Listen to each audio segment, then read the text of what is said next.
Welcome everybody to Friends with Backlog. I tried to hold it together. I just couldn't. You did good, man. You did really good. What got you? I don't understand. Yeah. What Brian was saying earlier, and then I held it in a little bit. Anyway, here we discuss video games, guys. Video games, and we play video games we might have missed or whatever. And we watch showcase events and things like that and talk about them after it happens. And so welcome to Friends with Backlog. I'm Frosty. We have with us Brian, a.k.a. Orpheon, and Nick, a.k.a. Cammy. It's good, right? Yeah, you crushed it. Really. I crushed it. Yeah. And just even with your frosty knees. Frosty knees? I don't even know what that means. I've never even heard of it. It's an old reference from Ren and Stimpy, but I also forget you are Frosty. So then it sort of became like a double meaning, and I was like, oh, fuck it. Let the confusion just go. This is going to be great. Do this again. Go. Let the confusion go. Is that what you give me 20 minutes. I got to warm back up. Okay. Yeah. It's the whole nipple thing, right? For your knees? Yep. Is it? Yeah, you need nipples on your knees to keep them warm. Do you have frosty knees? Like, I do. Why, yes, I do have frosty knees. And he puts the nipples on them. The rubber nipples. You ever seen the rubber nipple episode of Ren and Stimpy? I don't think I have. I didn't watch a lot of Ren and Stimpy. For some reason, it was hard for me to watch. I think I was a kid, and it was just like, this is really weird. You know what? Watch it now, and you will say the same thing. I'm sure. That was the show I wasn't supposed to watch. That was like the one like I had to hide from my parents. Yeah. Late at night. Okay. Yeah. I was going to let everybody know, too, by the way. I can't see Twitch chat unless if it shows up on stream. So if it... Sorry. I don't know if... for some reason, it's bugging out for me. It's not bugging out for anyone else, but whatever. It'll be all right. So if I don't respond to your /wave, then I'm sorry.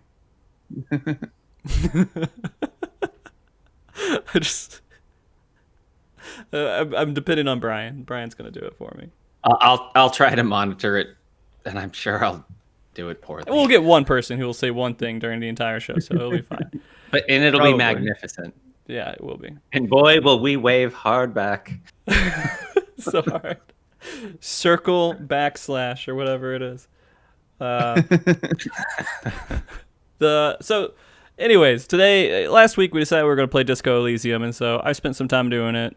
Brian's done some. Nick, he started the game. He loaded and installed it. So we won't go too much into it, but during the later portion of the show, we'll start talking about it. There's a lot of stuff I want to talk about it already. But we're gonna hold off because there's cool news today about Final. I was gonna say Final Fantasy 16, but really it's a PS5 event. Which part did you like the most about? I don't know. You're already calling it the Final Fantasy 16 conference. I mean, it PlayStation 5 to me. All right. You're like, they didn't even announce the price. What up with that? Who cares, right? It's just a Final Fantasy 16 system Machine. Yeah. So here's my notes to discuss everything. They look gorgeous. I watched it. I watched it thoroughly and made sure I took back notes of your on notes everyone. Look like you had the quadratic equation on there. Not gonna lie. It kind of does. I don't know if you could read any of it, but this top part is Final Fantasy 15 or 16, and this all the other stuff is the rest of everything. Okay. Yeah. So that we might as well start talking about that a little bit. Final Fantasy 16. I want to talk about that. What you guys think? You said a little bit earlier today that you thought it was good, but yeah, I didn't have any anticipation for the game to come out at all, of all of the kind of PS5 releases in Square Enix. So when I saw it kind of come, you're like, oh shit, this is the Square Enix game. Okay, I'm really into it, and I really like the way that there was the way that you would have kind of either the espers and just the big monsters. This looks really cool, and actually because it was so fantasy focused that I was I wasn't even sure if it was going to be a whole new property. it was going to be some other That would be property. And fair. so I was just really hyped for everything they were doing, and then it popped up Final Fantasy 16, and I'm like, oh, I'm so in. I'm really in. They really sold me. So yeah, I was just their sales pitch worked very, very well on me. So okay. Before I say what I gotta say, Nick, did you see it? By the way, I saw it. okay. I think I was more hyped because it was fantasy, and I kind of liked the idea. It seemed like it was like a single character story with multiple timelines instead of like a group party system, and I think that can be kind of interesting in a Final Fantasy setting. I've never played a Final Fantasy game that wasn't like a group party game. It was a single player timeline. It looks like, yeah. Oh, it was? Okay. I think I don't know if it's like in different time settings or whatever, but I do know it's focused on one person. That's what it. I guess what I mean, multiple timelines. Oh, okay. I thought I saw more than one character that was fighting. They did show one image where it was like the guy, and then the next one was with him scarred, but that could be just like there's be Final Fantasy 15 spoilers. Never mind, I won't talk about that. It could be like other games where you see them and then it says this many years later, and they change because it's been that many years later. that's true. Right. Yeah. I thought it looked great. And honestly, it's been a while since I've been real hyped for a Final Fantasy game. Okay. So I would like to be more hyped than I am, but I do really enjoy the fact that it seems like it's going back towards more of a a fantasy like genre, than like a sci-fi one. And I don't have a problem with sci-fi games, but I really like the going old back school to fantasy, like Esper, Shiva, and stuff. I have an attachment to that. Okay. Well, and there's just certain genres that might click with you more. Do you guys remember? So that was the other thing in the middle of that. I wasn't sure if this was going to be, because you know how they just did the re-release for the Crystal Chronicles? I think on Switch. Yes. Yes. Yeah. So when there's the line that they say, and it's like, it's something about the crystals. Like they specifically acknowledge the crystals in the line. And I actually thought this was going to be well, again, I wasn't sure if it was going to be what property, but thought it was going to be like a modern like Crystal Chronicles. So I was even kind of more surprised when it was when it said Final Fantasy 16. Right. So, well, I'll let you know. Like when I saw it, I was, for some reason, I looked at it and I saw everyone have all these hyped up reactions. I saw it after everyone else saw it. Then went back. I was like, this is going to be incredible. And then it was like, I mean, it's all right. I'm going to be honest. It wasn't like, it didn't sell me 100%. But then again, I went back and I thought about it. I was like, this is probably not a polished version of what this game's going to look like. I'm thinking it's not. Because it didn't look very polished to me. Did it look polished to you guys? on my one viewing, it looked really good, but I didn't go back and wanting to scrutinize everyone who was having fun watching it. So, is that what I'm doing? Hold on, let me. I'm gonna put it on the stream too. I'll put it over there in the corner and just let it play for a second. It's doing its thing, but the game itself was the graphics for one didn't seem that appealing, but then again, I thought about it, I was like, maybe that's a really good thing. Right? What didn't you like about it? It looked like a downgrade from 15. It looked like it wasn't very crisp. It looked kind of like it almost looked like Final Fantasy 14 graphics, which isn't bad, but it's which I would actually argue with. Like, I like that more actually. Really? So all right, that's fair. That's fair. I mean, it's I don't know how to not talk badly about it. It just didn't look that great to me compared to other games that are coming out for Final Fantasy, or not. I keep calling the PS5 Final Fantasy. Are you just gonna call it the Final Fantasy console? Probably. You're like, probably. Yeah. So the video that you have on the stream is everything. It's not just Final Fantasy. It's the beginning. I just turned it on and I saw like some basketball player going like dunking. I'm like, oh, Final Fantasy. This is not what I saw. Yeah, I'm letting it play through because I can't remember. It's right at the beginning, but I didn't want to like skip around and stuff. But like now it's on the screen, so it's doing its thing. It just doesn't look like a PlayStation 5 game. It looks like maybe an early PlayStation, or it looks like a PlayStation 3 game to me. PlayStation 3? Yeah, I maybe early Simmer 4. Down. Simmer down. Maybe early 4. I don't know. I don't know where you're seeing those graphics. I think actually they look pretty. The textures look kind of detailed. Yeah, and the lighting is really good. Like, yeah, that now looks... I do agree. When it goes, there's a section where it goes to, and I don't know the name of the race, but they're Shiva like the looks smaller, kind of like one color. the smaller people. Yeah, go ahead. Yeah, that looks kind of plain. Their faces look like not finished completely. Yeah, like the kids and I could see that, but like what I'm watching right now with like these fights and stuff look really good. Okay. I mean, I'll be curious when we actually get gameplay, because we got a little bit. That suffers with like a lot of these trailers. Like there's a handful of ones I'm like, oh, this looks really good, but I want to see, which I will get when we talk about them, but it's like I want to see gameplay, because they do show some gameplay in there. Like they're showing it's they're showing yeah, there's a little bit of it in there.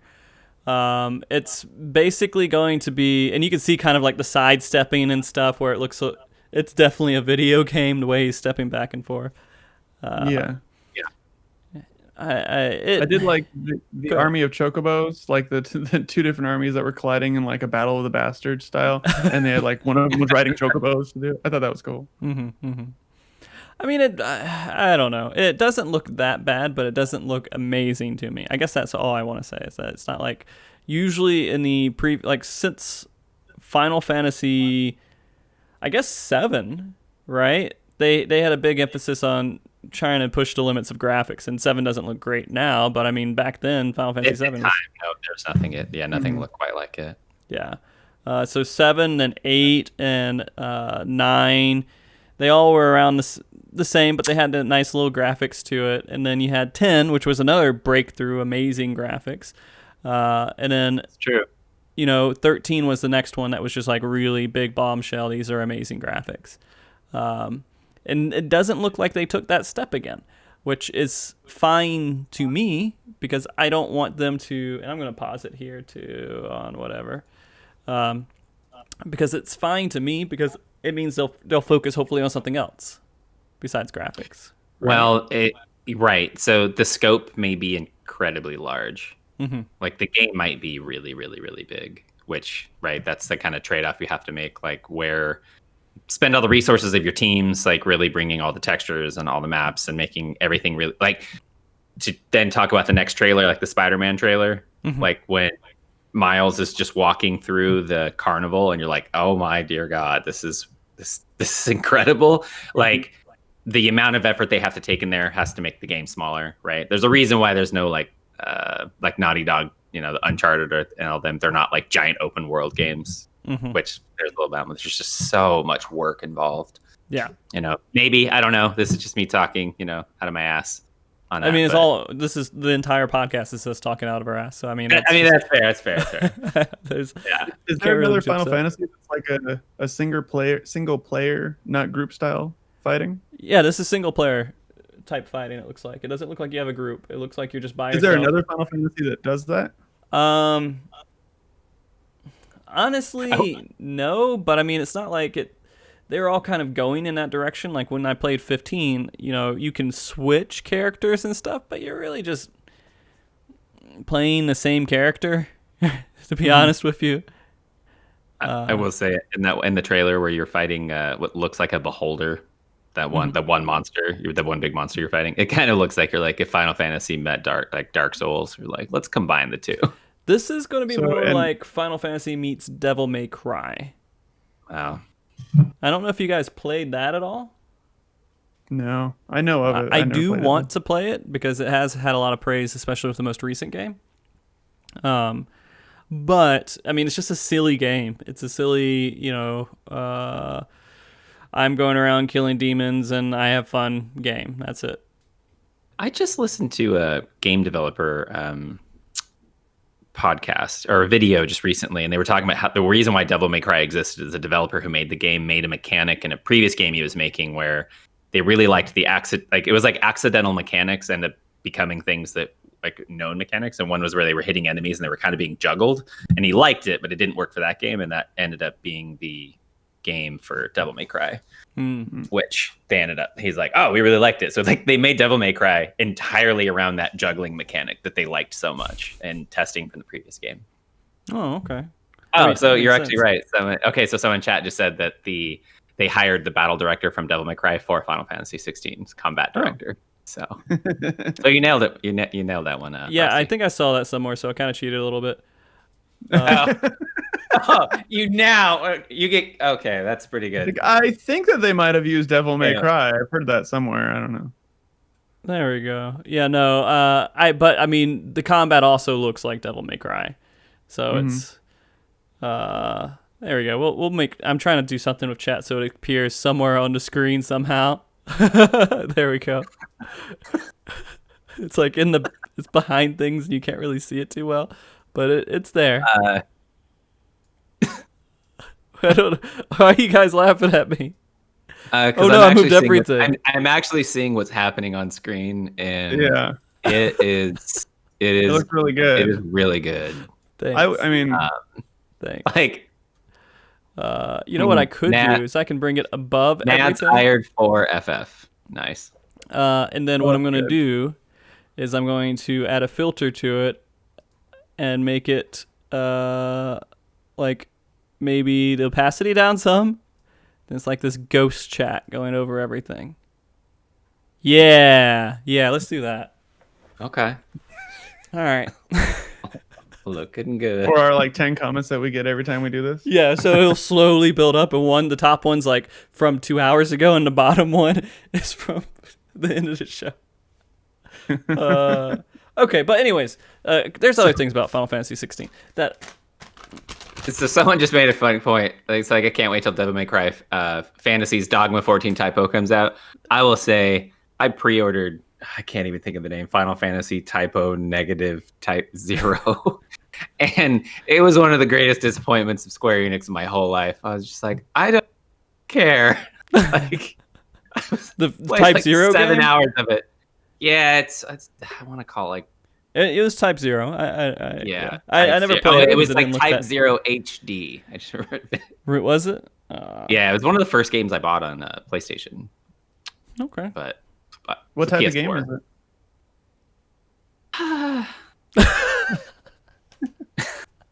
I can't even. So good. It's. I don't remember, to be real honest now. It's like I remember being a combination group combat, but then there was some like weird over levels that we would describe as like a old school tabletop game style. I don't remember. I just remember being like about 5 hours in. I can finally like I can quit you. I don't care. Okay, fair. Don't care. This is not enjoyable. I was so sad. We won't bash Type 0 too much because maybe that'll be one of the games that we'll play together at some point. Yeah, no. I mean, yeah. Force. I've suffered with you before. I will suffer with you again. Anyways, okay, we were talking about 16. We're gonna go back to 16. All right, so fantasy setting. Now, since I've been doing the Final Fantasy 14 stuff for the last 5-6 years, I've had a couple opportunities to ask Yoshida things. I've been through. Yoshida's the director of Final Fantasy 14 and producer and everything else.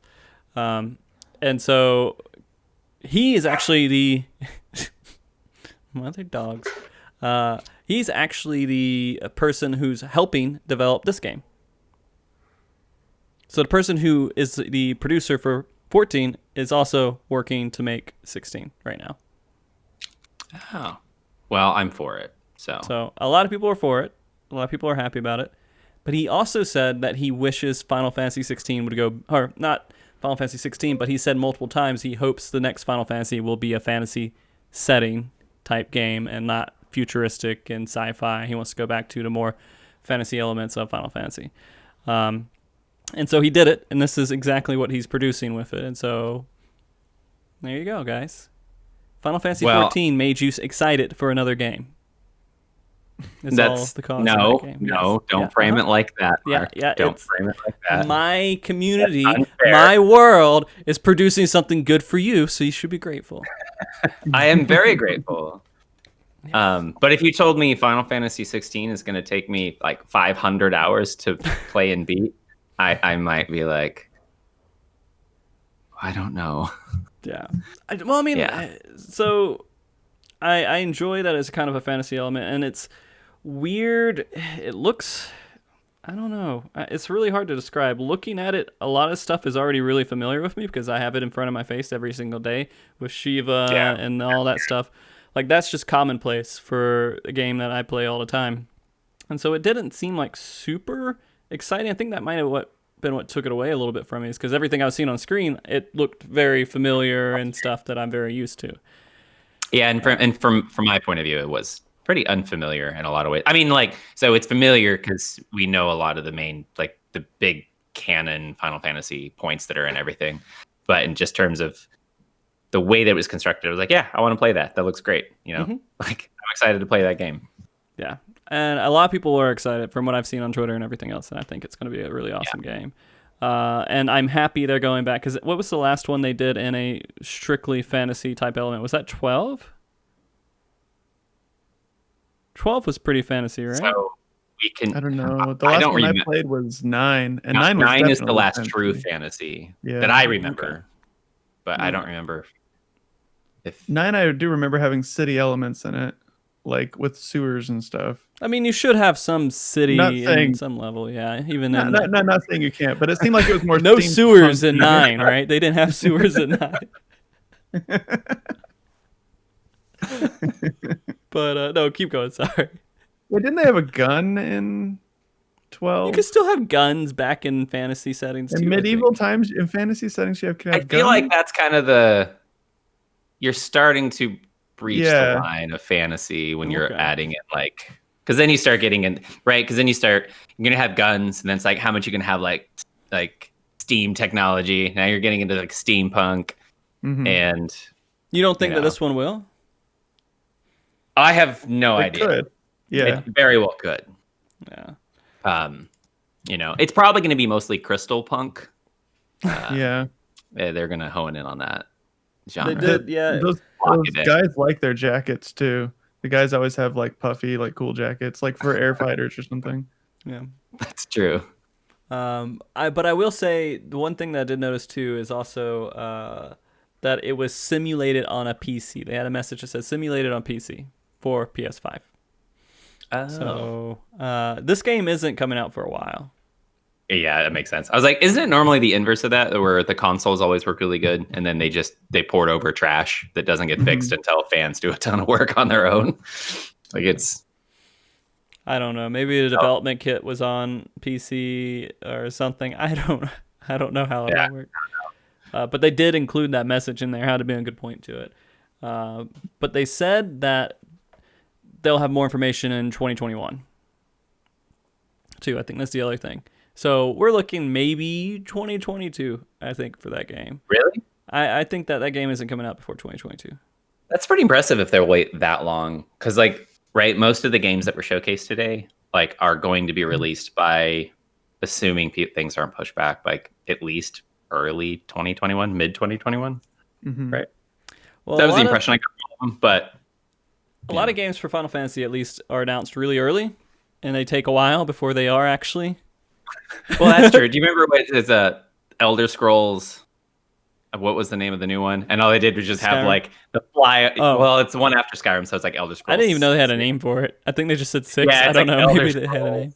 And they just did a flyover of the desert, and they just put over the name, and you're like, is that what we're gonna get? Have you got anything else yet? Right. You're like, this game is gonna be ready in 2024. Yeah. Like, it is sad. Yeah. Or Metroid, right? Didn't they do that with like Metroid 4? They just dumped up the logo, and that was it. Yeah. And they called it, and you're like, but I mean, part of it too is like that's their way. I can only imagine if you have such big IP properties and you just get blasted when you can make a new one. You're like, hey, we're making it. Stop asking us. It'll be out in the next 10 years. Yeah. Oh my God. Yeah. But just know that we're making it. So, all right. Yeah. What else? There's some other interesting points I had. I have it on my paper here. Let me see. Consort the paper mark. Action combat. Action combat. So it looked like Devil May Cry, like we're talking about. It's combat. Instead of doing turn-based stuff, instead of using the Final Fantasy VII Remake amazing battle system that was kind of turn-based and action mixed together, it looks like just straight action, which is abnormal. Well, I mean, 15 was... they did it with 15. Yeah, 15 and that's honestly, like that. So if we want to go like, that was my biggest turnoff for 15. Because I remember I bought 15 and I was so excited to play a JRPG on a modern console. And when I started the game, I was like, oh no. And I only played 15 for like 3 hours and I was just heartbroken because I just wanted a JRPG. So like I have to like walk away from it and just recalibrate my like expectations of what this game is and come back to it, which is why it's stuck on my backlog. Like why 15 stuck on my backlog. Right. So I would say coming to this, I think I have accepted the JRPG elements of what they want to do with games going forward is over. And if they do, it's going to be this updated version. Like, 40 minutes. He was on for he was telling me that he was on for how long, Brian, before the show started? For an hour. Oh no, everything got wait, no, here we go. That's good. There we go. Good? Quit, stop doing it. All right. Yeah, it was an hour, so it's something to do when we're sending it with stream that it kills it. Something it could be the happens. Discord server. Well, no, you were on the Discord server too. No, I was on for over an hour. It only happens when we run here. You said Discord. I thought you said escort service. Yeah, that too. So that's what that's why we have to call it early, guys. I got a night job. Gotta go work it. Yeah. Gotta go work. This is recruiting. Yeah. So. I was gonna say though, for 7, so right, we're gonna take that's their amazing combat system. And if this is successful, do you think they're just gonna go make 8 and then 9, and they're just gonna keep remaking him? In this modern style. I think that if this is successful, they shouldn't have any issues doing like every 2 year kind of thing. But they also have a lot of stuff that they're working on right now. 7 remake. This game, they're also working on that special game that is a new IP. And then they have all their other little things they're doing. Hopefully one day we'll see something like Final Fantasy VI Remake, but with Octopath graphics or something, but I just don't. Oh, that would be, I would be so happy if they did that. Yeah. Like, I'm just like the Octopath, like all of the art for every boss is worth playing that game. Like, I hope that they do make 6. They should just bank on it. There's no reason not to. They have a really good system with the 7 remake. They should just bank on that. Keep pumping out games with that. They have a really good system with, hopefully with this new game, they should start making those games come out just the same. I just don't see any reason why not. And Octopath, they have so many good systems that they could work with. Why they don't need to reinvent anything? We should be seeing Final Fantasy games every year, once a year. And I'm with Andros. Says 6 remake is what I want. Yeah, that's what I want. Of all the remakes of all the Final Fantasies, 6 is the one I would want. Yeah, and all they gotta do is take the Octopath engine and graphics, and boop, there you go. You're done. Right? 2 seconds. Game making's easy. I like your game making style is just like asking the Aladdin genie, "Hey, just give me this." Yeah, just do it. I miss. It was such a great time in my life, and we go back to nostalgia and everything. When 7 was released and 8 was released and 9 was released, it was just like back to back. It's just like, those are good times, man. I kind of thought that 7 was going to be a special release. Like, I don't expect there to be a re-release of any of the other games, at least after 7, because I kind of thought 7 is like this cornerstone in their franchise. 6 is the next one. 6 would make sense. I could see that too, but that 6 is special to me, so I don't know if I'm just biased with that as well. So I'm very involved with a lot of people who like Final Fantasy and are extremely nostalgic with all the Final Fantasy games, and 6 is one of the highlights. Yeah. Only one I'm not nostalgic for is 5. There's a lot of people who love 5. I understand why they like that, but that final boss is the most bullshit game in video game history. Like, is that was a boss with no save? I just remember the whole time like being overpowered and having my white mage cast full heal the whole game, because you just never know when you're going to get hit with what was it? Sometimes you'd have an AoE that just killed your whole party, no matter what you did. Didn't matter. There were just, which if you look online, you can find people who are like hardest bosses in game history, and it will usually make the list, which makes me happy, because you're like, if you've done it, oh, the frustration of that boss. Just over and over again. 5 is one of the ones that I missed. I would like to go back and play it at some point. Well, that was when I discovered emulation, like way back in the early 2000s, and that was the first game I went to find. And I was like, "Holy shit, people did ROM trade!" Yeah, because I knew they existed, right? So I knew that there were the Japanese Final Fantasies we never got. So that was the first thing I did. It was actually, some parts of it are kind of cheap, because the way that they did the translations then is people only translated the text you needed to know. So you'd go to like a random NPC and you click on it, and it would just go like ... and you're like, well, didn't even talk to you. Like. And so it was easy to kind of like navigate and move through. But no, it was the very first game when I discovered emulation. I went and found a ROM hack with a translation on it. I was so happy. So actually, you know what? In retrospect, I actually have a lot of really good feelings for Final Fantasy V. But you hate that last boss. That last boss is really cruel. Okay. Oh, but to go back to your point earlier, they've been on a remaster trend where they did 7, 8, 9. I wouldn't be surprised if they have this engine that they wouldn't go rebuild 8 and 9. I mean, there's already the mobile type versions of 5 and 6 and 4, and they're shit. They're the worst things that I've ever seen. To me, I can't stand those graphics. But other people maybe like it. I don't know. I hated it. They just really need to do one that's actually proper for those games, I think. Instead of just like this throwing something in there for a mobile game. It sounds stupid. Anyways. All right. Final Fantasy 16, most anticipated game ever to exist in the world. And we're excited for it. Right? Yeah. Yeah. I'm hyped. Yeah, I'm it not does right also now. look a little bit more like bloody and a little bit more maybe adult theme. I don't know. Like they had like that kid with the blood all over his face. Like they killed someone and blood was splattered all over his face in the trailer. So I was like, it's a little bit more than what we normally get with Final Fantasy, right? That is true. Yeah. Yeah.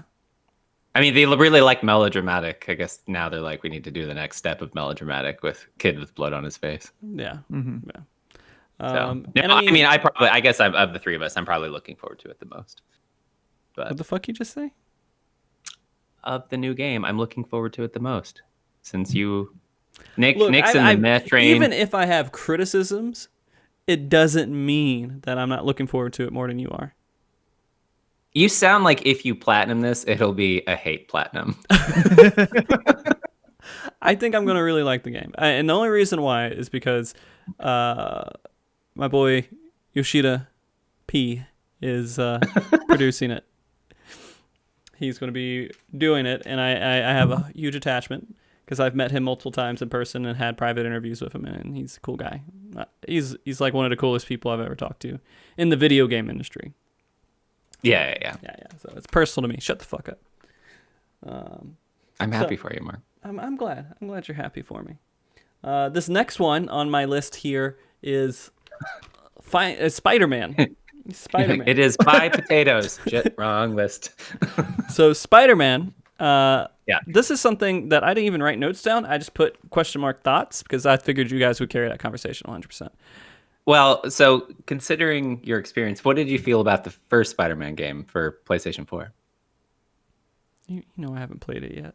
I know. I haven't played it yet. So that means that in early November or sometime, maybe even before we hit October, because we're going to be busy in October. Sounds like after Disco, you should play Spider-Man. I guess maybe that's the case. Maybe I need to play Spider-Man. Do it for science. And the control group is I won't be playing Spider-Man. Okay. But I mean, it's going to be. I think hopefully it's cheap right now. Like it's in greatest hits or something for $20. I think. Yeah. And it doesn't take that long. Well, I think it doesn't. Well, you can always borrow my copies, but it doesn't take that long there. You might. It's up to you if you want to wait. Because if you waited, when they release Miles Spider-Man, they're gonna come up with it's gonna come with a remastered version of Spider-Man. But then I won't play it before it. See, that's the thing. You won't, but you would get a clearer version on your PS5 if you played it. It's up to you. They're doing two price points. They're doing one at like $40 with just the Miles game, and then one at like $70. Is it not going to be a very big game with like? No, I think that it's a smaller game. I heard rumors that the story was about half the size of the Spider-Man for PS4. Really? Which I'm a little disappointed with, but maybe they have a lot of DLC. Maybe that's not right. Maybe there's more gameplay. But what I've been hearing is that it's much smaller. When it first came out, people were saying, "Oh, it's just DLC," and then that was refuted immediately. Yeah, no, it's a standalone game. So it's a standalone game. It's its own game, but just a mini game. So what would be really cool is if they had it. It was like the story was kind of small, but then they started to integrate it into the Spider-Verse, and then they had lots of DLC if you got like a season pass or something with different characters from the Spider-Verse. That would be awesome. But I don't think they're going to do that. I don't know. I feel I probably should just buy it and play it. To be honest with you, I think you should buy it and play it. Yeah, because it's going to cost the same anyways, right? $60 for both, or $40 for one, and $20 for the other, right? So it's the same price, Something just like not going to be the remastered PS5 version or whatever, right? But even I'm curious how the remaster or how they're going to upscale it, because you can already see it in like HDR, 4K on your PlayStation. Yeah, that was my question too. With a remastered Spider-Man, like really, how much difference would it make? So I don't really know how much difference they could do in that, but if you compare Spider-Man to what they showed us in the Miles Morales trailer, like you can see, like, oh, this is next gen. Like you can see the difference. But I mean, Yeah, I don't know. But Mark, I'd play it. It's okay. Play it now. Get on the hype train like us. So, I mean, I'm going to just beat Disco Elysium and not try to do anything extra with it at all, and just be happy I'm done. So we'll talk more about that later. we'll go more into that towards the other part of the show when we're done with our PS5 excitement. So what did you guys think? Just tell me what you guys think about Spider-Man and seeing it. Are you more excited now that you saw this, or less excited? More. I think I'm equally, but I was pretty excited before. I mean, it showed gameplay, but I kind of maybe I didn't expect it to look so good, but I expected it to look just as good as the original Spider-Man, and that would have made me just as happy anyways. So I'm really just looking for a continuation of that game for the most part. Okay.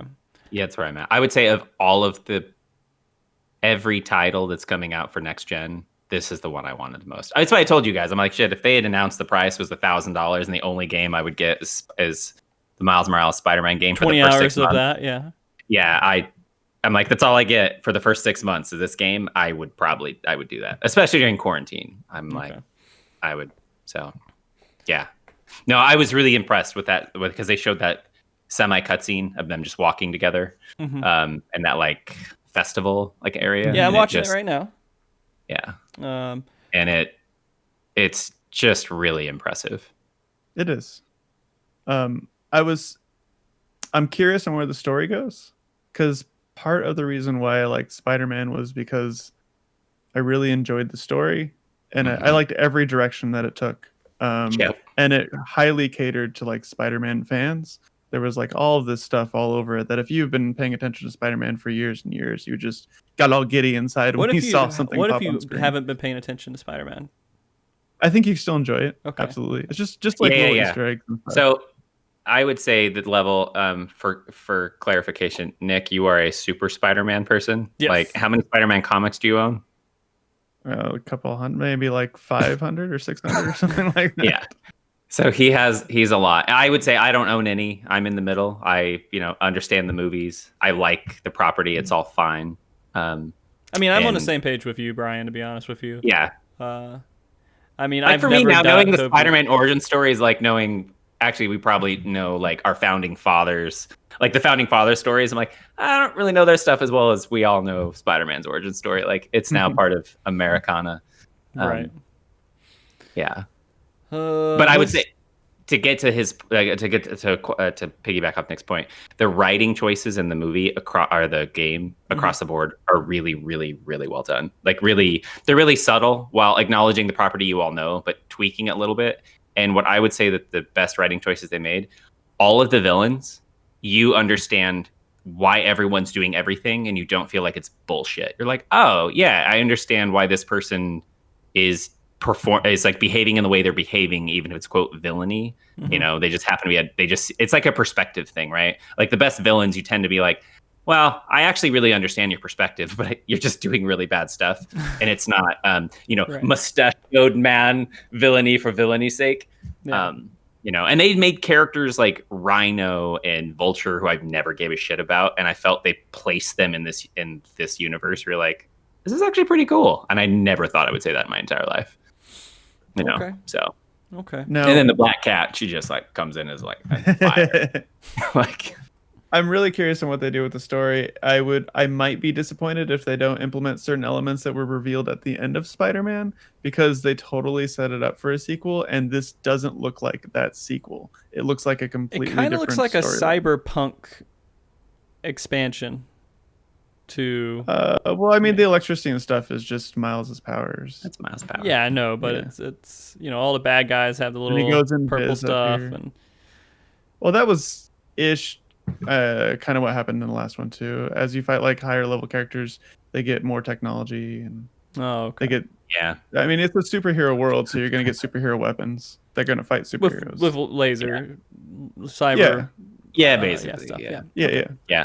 Sable's crew and her tech for her company. Well, I haven't played the game, so don't spoil it. It's not really a spoiler. So you guys are pretty excited for it. It looks like it's going to be. It looks like this is like one of the selling points of PlayStation 5, because the graphics look good, the action looks good, the gameplay. It looks pretty solid. Everything looks solid about this game. Like with Final Fantasy 16. I maybe was like okay impressed with the trailer. The trailer for some reason I felt like they didn't do the game justice. This one looks like they did the game justice. Like I look at it, I'm like, this looks like a really amazing game. There was only, I would say, like one of the most enjoyable things about the Spider-Man game, which is unusual, is just the traveling mechanism. Like actually, flying through as Spider-Man, which they just crushed the physics on it. And in this trailer, if you've never played it, they'll only show snippets of it. But that's one of the, a game where you will rarely use the fast travel, even if you can, just because the traveling as Spider-Man never gets old. After 20 hours, you're like, it's still so much fun. Yeah. And again, like they're saying in chat too, like I said earlier too, 16 is going to be like 2 years away. This is coming out at launch.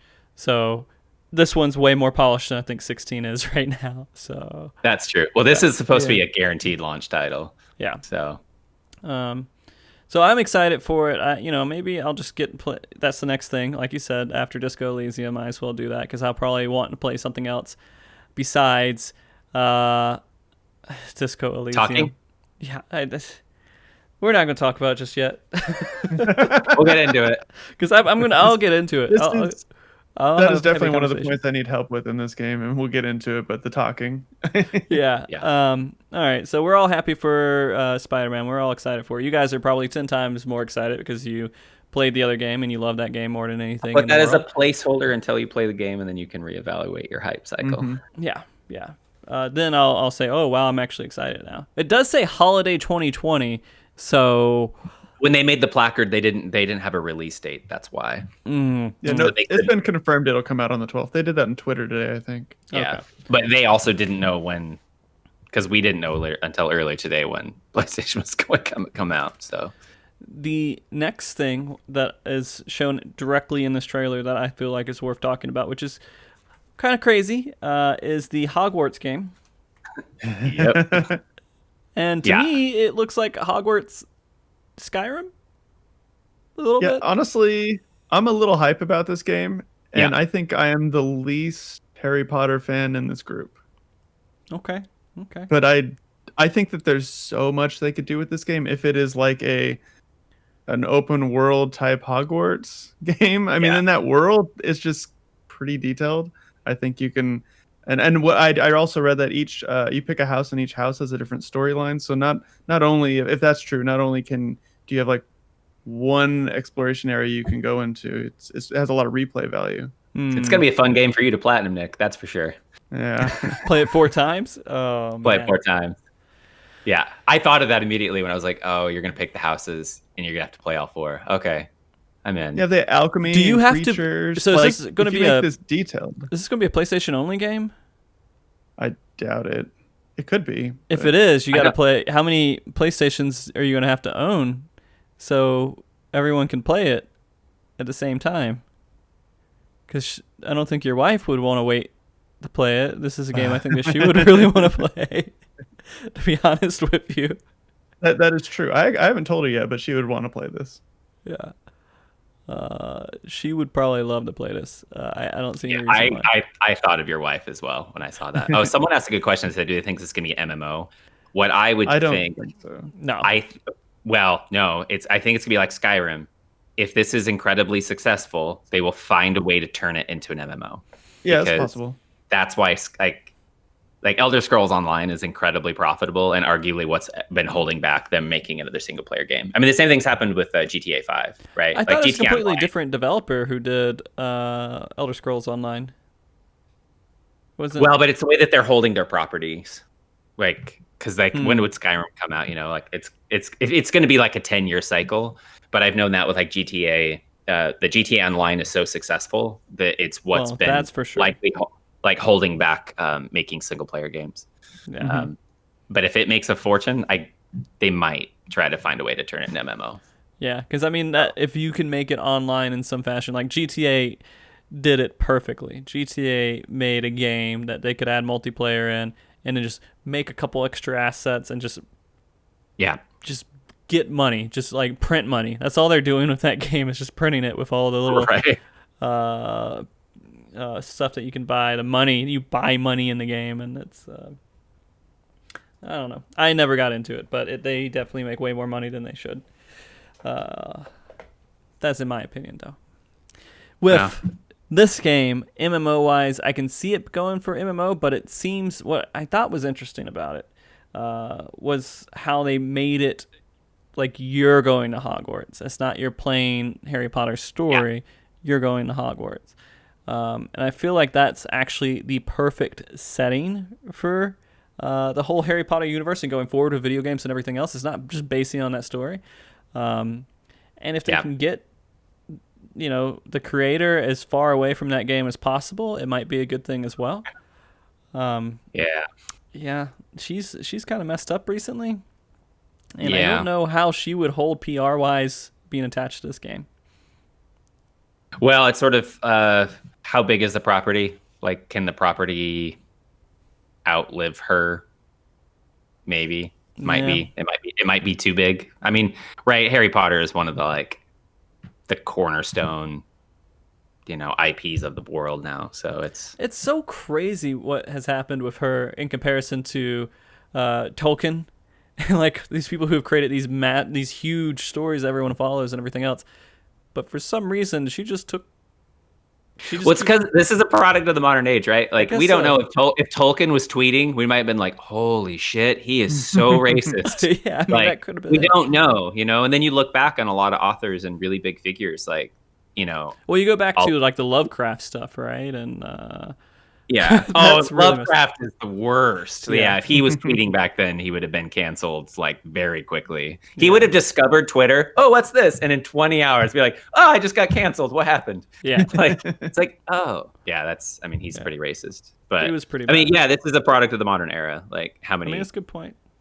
Well, I saw a tweet that was really appropriate. They said, J.K. Rowling would still be the greatest star in the universe if about every 3 months she just came out and said something, like, Hagrid thinks we want you to have a wonderful wizard day. That's it. If she just never said anything that was anything besides just positive little meaningless things. Yeah. She would rule the land. Yeah. I will say, though, when they announced it was like an 1800 like Harry Potter world, I thought that was the smartest choice because you need to get as far away from the current era as possible. It's like the Star Wars problem. Like, the more you stay close, like, you can't be really wild with your storytelling because fan bases don't like it. And then which forces this really conservative thing. And so when you become really conservative, you start remixing your stories and you kind of start rehashing the thing that made it so popular, which makes it really trashy. So you just kind of get derivative crap. Mm-hmm.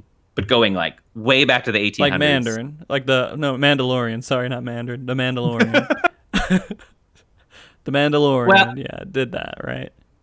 No, like the new movies. Like if you go and see like Force Awakens, like it does things that's okay, but it is a complete rehash of New Hope because it didn't know where to. And then where Last Jedi tried to be narratively brave, just got an avalanche of just destruction, So it's like they didn't know what to do with that property. So that happens.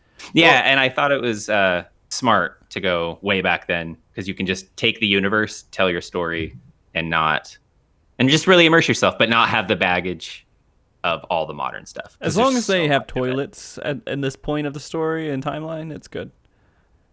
I just want a turlet. Yeah. I don't. In reference to the tweet about poop and stuff that J.K. Rowling put out, you remember that? No, you guys never heard that? She said there wasn't plumbing. That was something they introduced later on before wizards just magically made their poop go away and like pooped out and just did spells to get rid of it.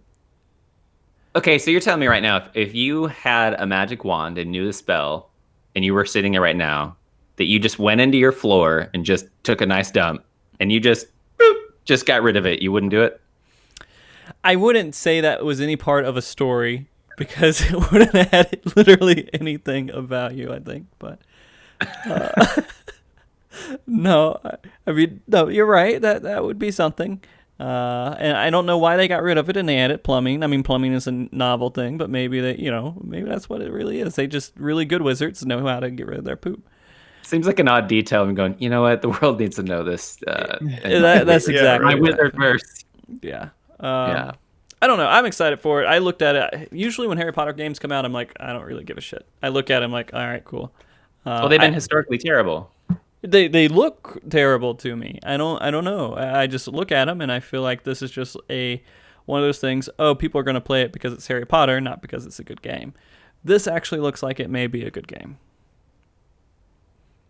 I mean, it could be. It depends on, I think, how detailed they make the world and the interface.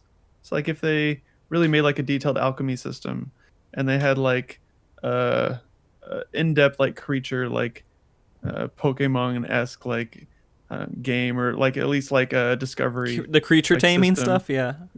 I mean, if they added like a lot to it, just gave the game a lot of substance, then it'd be fine. My experience from the little that I've played of Harry Potter games, like for the Wii and like mobile and crap, they're all just surface. It's like they just port the story onto like a basic interface and just try to sell it, and it's not appealing. Yep. That's what I imagine. That's why I never played any of them. And I've never seen a Harry Potter game come out and then people were like, why didn't you play this Harry Potter game? Like the Spider-Man game? Mm-hmm. Yeah, people want me to play that. But I've never heard anyone talk like that about any Harry Potter game. So that's why I completely ignore it all the time. It's because there hasn't been a good one. Like that's... Yeah. There you go. That's kind of the truth. Well, so there's another point that I will say I want to provide caution for this game, which I am really hyped to play, and I thought it looked fun. And actually, when I first saw the Hogwarts castle, I was curious. Oh, go to school, but you're all kind of stuck there. But when they were like, it's an open world, I was like, oh my god, now I'm really excited. Especially because you can do the 1800s, so who knows what weird cities we go to, and you don't have to deal with like flying cars. You can just do, I don't know, make it a little bit weird. And are they going to do it where you can be evil or good too? Are they going to do some system like that? Because it sounded like they were. If you go Slytherin, right, that could make a lot of interesting. Like, how can you throw the Quidditch matches? Like, but it's the developer. So the developer for this game, they made the Harry Potter Wizarding World. Which, did you play that mobile game? Okay, so I played it to give it a go. It's terrible. I hated it. It's like they tried to make kind of a Pokemon Go, but it was trash. So they have only made mobile games. If you look at their list, this is their first non-mobile game, which I thought, All right, I'm not excited anymore. I almost didn't want to like... bring it up because I just looked at both of you slightly die inside. Yeah, I'm not really anticipating this anymore. Well, we'll see how it goes. That is disappointing. I thought it looked really good. Hopefully, that the way that mobile games usually are designed for a specific economic system, which makes for inherently usually shitty games. Mm-hmm. Maybe this one, since they're doing a standalone. But I was like, if this game has microtransactions, oh, fucking help me. Like, we don't need to talk about that anymore. I don't feel good anymore. Sorry. No, it's all right. We'll talk about Call of Duty. I mean, I'm like, I can care less about Cold War. I don't. Me too. So I watched. The only person that I know is hyped for it is my nephew, and the only reason he's hyped is because they have new zombie maps they're implementing. Okay. That's the only thing, and apparently that's like that community. That's what they really care about. They just want more zombie maps. Is it? Because I guess the story is notoriously bad. I've never played a single player Call of Duty game, but I've played the first 2 maps they came out with the zombie. And I'm typically not a first person shooter person, but I will tell you that original zombie map is one of the most fun things. Like, right, if we literally set up in the living room right now and playing it, I would love it. Like, they're a lot of fun. Like, I really liked those zombie. So yeah. All right. I could be convinced to play this if it was a good fun zombie level, because I play with my nephew. He loves all Call of Duty and a lot of the zombie stuff, and this looked like a Michael Bay movie, to be honest with you. Like, it was. I heard that from a couple other right? That's all it looked like to me. It looked like everyone talks like they try to put in like a Solid Snake character at the beginning too, that carries that exact persona. It just they try to be real edgy and everything, and then they bring out the RC and they're like, bring out the RC car, and they roll it. Yeah, the RC car is like, it's Cold War times, right? How did the RC car go faster than every other car next to it back then? I don't know. It's powered by the fear of nuclear war, Nick.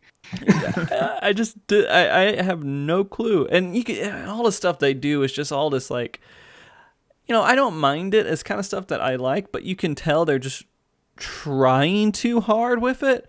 Where the guy gets out of the car, he's like, "Oh, I shot my guys," and he just like walks over. He's like, "Gotta wait for the shot." I'll say, we're watching all the other games, which are pretty violent, and then you get to this one, and the way that he straight up runs up, grabs the guy, uses him as a human shield, and then pulls him back and shoots him in the face. And you're like, this game is pure murder. Like, yeah. I mean, that's all they want to show. It's like, yeah, we're badass. Pew, pew. And that's the game.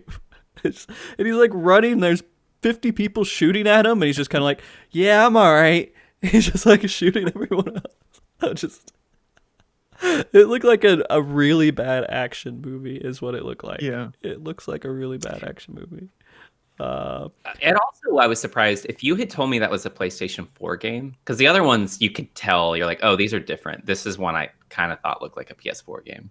Like, and I don't know if it's because it was so dark. This looks like a PS5 game to me. I mean, the graphics look kind of, it runs really smooth. It looks like it does, at least. But I think one of the, it's like, I'm going to throw a grenade at you, then push you away, then shoot you while you have the grenade on you and no one's around you and just to blow you. I think one of the cool things they're doing is if you do a pre-order, they're allowing you to play multiplayer. They're doing tomorrow or something like that. Yeah, they're like, you can download it tomorrow. Friday. I'm not in Friday. I haven't played Call of Duty in so long. I haven't cared about Call of Duty. You know what? I don't think I ever got into it. I mean, Battlefield I played a lot, but I don't think I ever got into Call of Duty. And then like I relate it to Monster drinks now and Xbox, and just like it's so hard. I don't know why, but when I think of Call of Duty, is it like a brosive game to you now? Yeah, it's like a brosive game. And it's just like it's really difficult for me to. I'll lose cool points or something if I play it. I don't know. My cool points, right? I won't be cool with the bros, but I'll be cool with myself. So if I don't play it and I avoid it. I've just never been into like war games or anything like involving lots of guns and shoot 'em up, and I just never cared about it. I mean, I like war games. I mean, I really did like Battlefield back in the day. But that's when they were doing Battlefield was like a whole new genre of video game, basically, for first-person shooter when it came out. 1942, you're just like in a big battlefield, flying planes and doing all this other stuff. And now every game is like that, I think. I don't know. Maybe not. Anyways, I'm not excited. I'm going to go ahead and skip past it, unless you guys care to say anything on it at all. I know this RC car blows up the plane. Yeah, isn't there like GTA missions where that my first thought was like, is this a GTA mission? Doesn't feel like a Call of Duty thing. I could be wrong. I don't know. I'm not a Call of Duty expert. So yeah.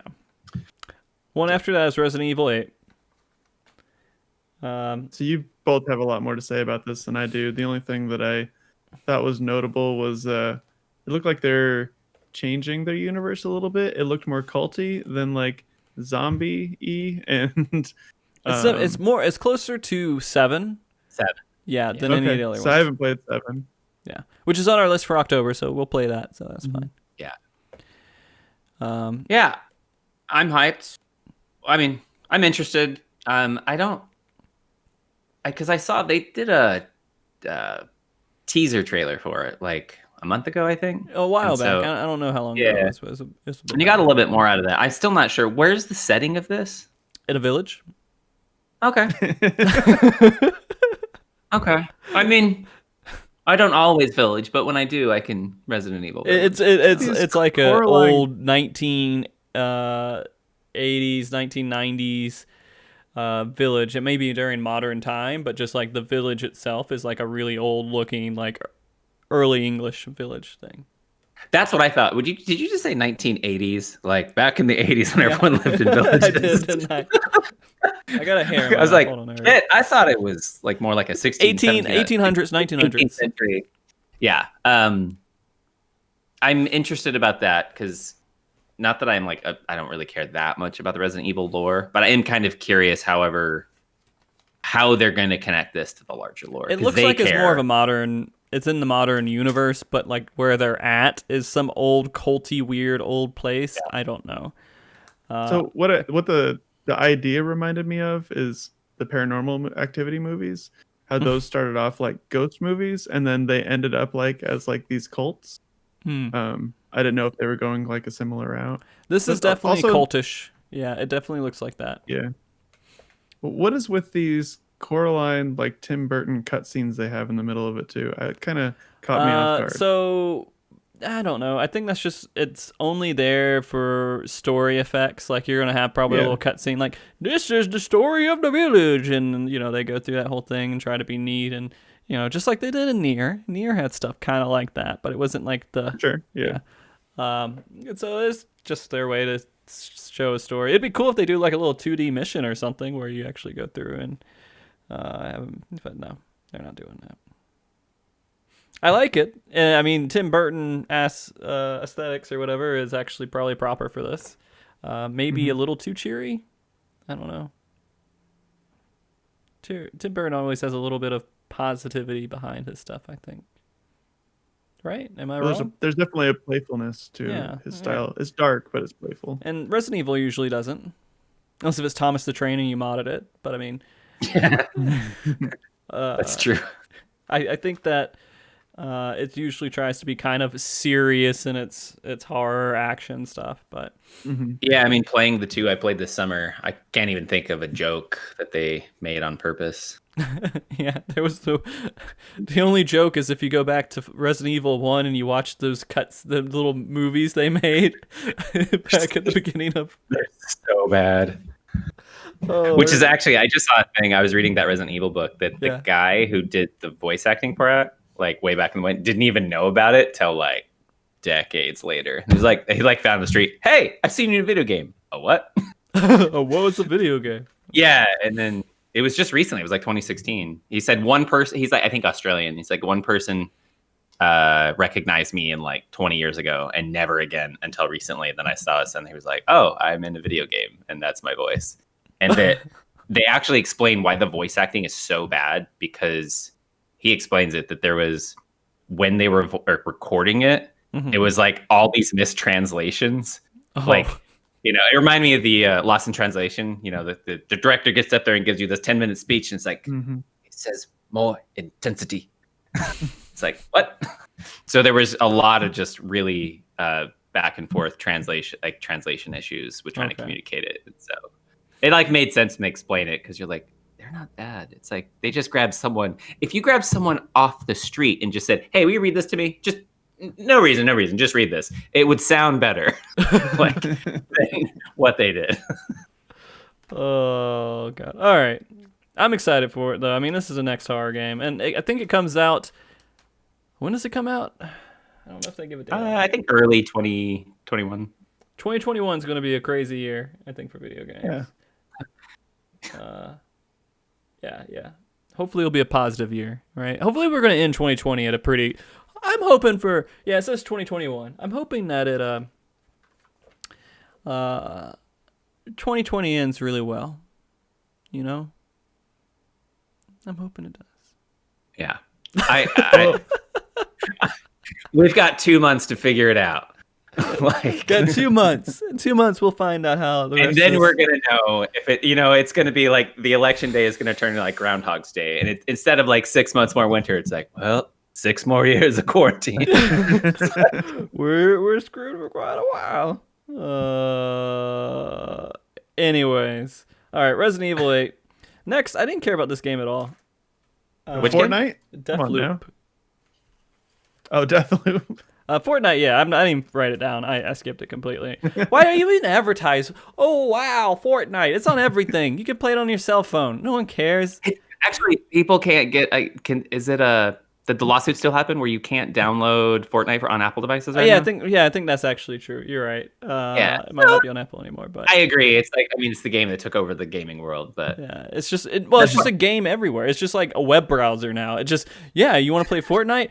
Hey, yeah, sure. Play it on your lamp. I don't know. Play it on your fridge, your digital fridge screen. It's just one of those things. Try to take over Skyrim for the most places it can be installed on. You're like, yeah, it's like. So when I saw it in here, I just didn't even think about it. What I did see is this Deathloop thing where they were trying to do this weird 60s style spy thing, spy versus. I don't know what they're going for. I think the aesthetic is really good because they have to differentiate themselves in a way, which they did. I actually liked a lot of it. I like the style. Yeah. So someone, what did I see? Is it Red Hot What there's a first person shooter game that came out fairly recently. It was made for VR, but that's you mean Super Hot. There we go. Super Hot is not compared to this at all. I don't think.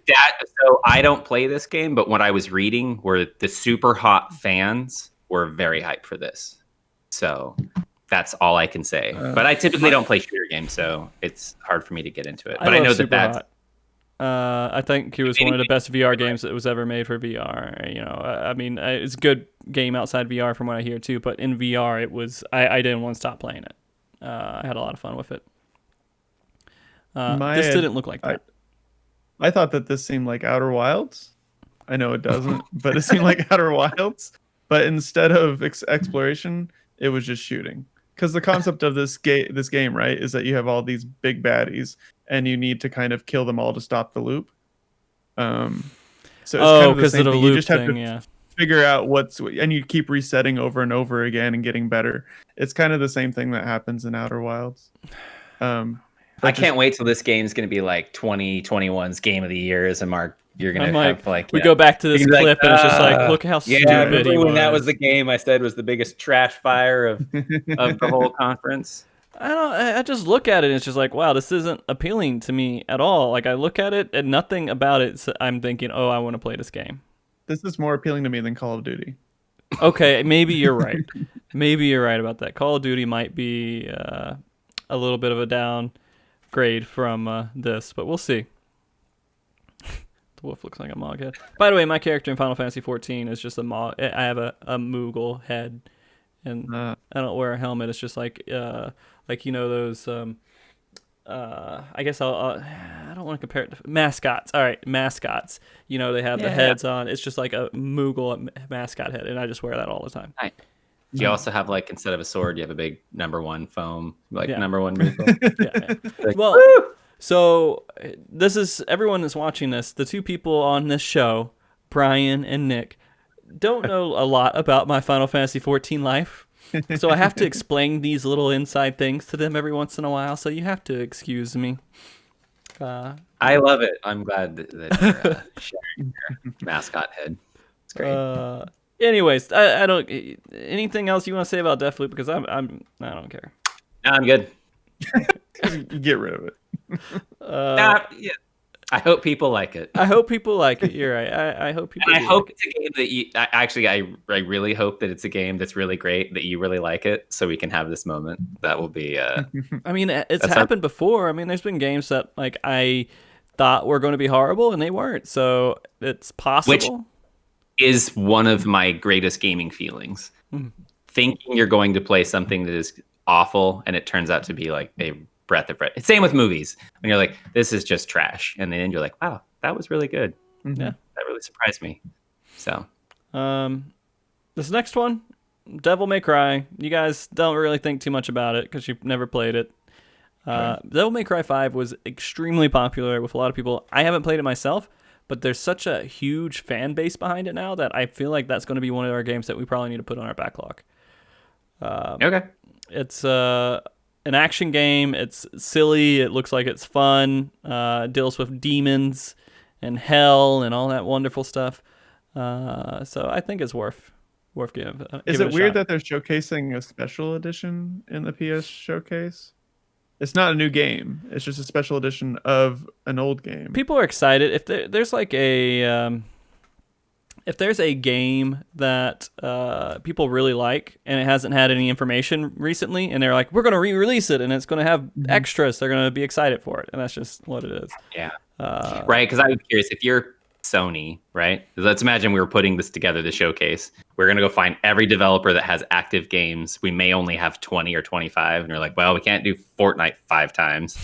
And so they have to start juggling what they have available to show and like what people want, like what the studios want to show, etc. So that's like a weird balancing act. Yeah. You know, because there was nothing about Cyberpunk. I kind of thought there was going to be a Cyberpunk thing in there. For sure, yeah. And they didn't. But there's nothing special about it with PlayStation 5 in particular. They showed Fortnite. I don't know why they did. But Fortnite's where the money is. Yeah. There's a lot of money in Fortnite. Right. Cyberpunk's going to have a lot of money behind it. I think they already have a ton of money. Just from what they've shown, they've already been able to receive tons of money. Right, because when does Cyberpunk come out? I can't remember. It's in the next couple months. November. Yeah, and I was one of the things. I'm like waiting. I'm like, well, I'm just gonna wait for the PS5 version. You know, even if it costs $10 more, which it probably will. Well, next time I don't know if you saw that. Oh, go on. No, keep going. Keep going. No, I don't know if you guys know that, but most AAA games are $60. That for PS5 games, it's going to be $70. I did not know that. A lot of AAAs are going to be $70. Yeah. I did not hear that anywhere. So now I know, and it's maybe a little upsetting, but then again, it's like. So if you think of the economics of the video game prices, like what they cost 20 years ago, they're the same price as they are now. And if they just adjusted with inflation, they would be obviously like $80, $90. So it's one of those, like, if we're going to want AAA games, at some point we're going to have to start paying more for them because they cost so much to make. So no, it's fair. You know. I mean, it's the game. It's just like some things that haven't changed in price. And you're like, Costco hot dogs, same price. Oh, I don't know. Maybe they got different after pandemic. Maybe they changed. But don't make fun of Costco hot dogs. Costco hot dogs are great. They're great. They're great, but they're losing money off of them. Well, they might not be losing money. They might technically, in some roundabout way, be making money because people still come into the store and buy stuff. But yes, next on my professional document is Oddworld, and I don't know. I never got into Oddworld. Did you guys ever play Oddworld? Yeah, I played Abe's Odyssey. I liked it a lot, but I played it on the PlayStation. Every time I see it, it just looks like a silly game. Just a silly game. Well, it's supposed to be really quirky and fun and stupid. But it has this kind of like Lemmings feel to it where you're like saving your friends And then it also has like, I don't know, the world in it is kind of fun too. It's not a game I don't think anybody's super excited for. At least I wouldn't imagine it. There are people excited for it. Unless it's like you were really nostalgic. Did you go to the AIDS Odyssey subreddit? It was blowing up. Yeah, it was going crazy. I don't know. I didn't. Yeah. I did really enjoy playing the Abe's Odyssey when I played it. But I don't know if I'll play this game. Too many in our backlog anyways. Yeah, there's too many good games that are out there that I still need to play. And Brian, man. Sorry, Brian. I forgive you, dude. Welcome back. Good to be here. So there's not much for me to say on it because it looks like it's a fun game. I'm sure people will like it. It's just not a game that I am going to probably play. I can't see unless it comes out like in right. What's my rule? If like 3 people who don't really know each other all recommend to me the same thing, I'm like, well, I might as well try it out. The odds of that happening are pretty slim at this point, I think. Yeah. Because I was making lunch while I was watching the conference, and I was like looking over, and I saw they announced Abe World. And my first thought was, you guys, you still going? Like, good on you. Yeah, I remember you from back in the day. You made some games I didn't play. Yeah, no. It doesn't feel like a game that has to be on PlayStation 5. Like, you can probably port this to 3 and it would work fine. No, you're right. I don't think this should be an exclusive. I hope it's not. But with PlayStation 5, we'll have no loading times. They should just call it Abe's Odyssey no loading. All right. So after that, there's Five Nights at Freddy's. Okay. My first thought was, well, we're all grown up now, Freddy's. Like, still thinking of playing the first one on my phone way back in the day. You're like, it's all grown up now. I've never actually. I thought they were mobile games to begin with, and Dylan was saying they were computer games too. I only knew of the computer games. I never knew there was mobile games. To be honest with you, yeah, I originally played it on phone. I know I played it on my PC, but I also had it for my phone. Which I'll tell you what, being on an airplane, and I kind of forgot about the game. And I was like on an airplane. I was like, oh, just checking it out. And then, of course, it scared the hell out of me because it jump scared and me jumping like that on a plane, like getting ready. And I was like, oh, God, I'm so embarrassing. This is terrible. So that's my entire history with Five Nights at Freddy's. I'm glad it scared me on a plane. And it was made by a guy. Would he make it in a month? Like the original Five Nights at Freddy's? Yeah. This game looks a lot bigger than the original. Much shinier. They are definitely banking on the neon theme. I think that it might be.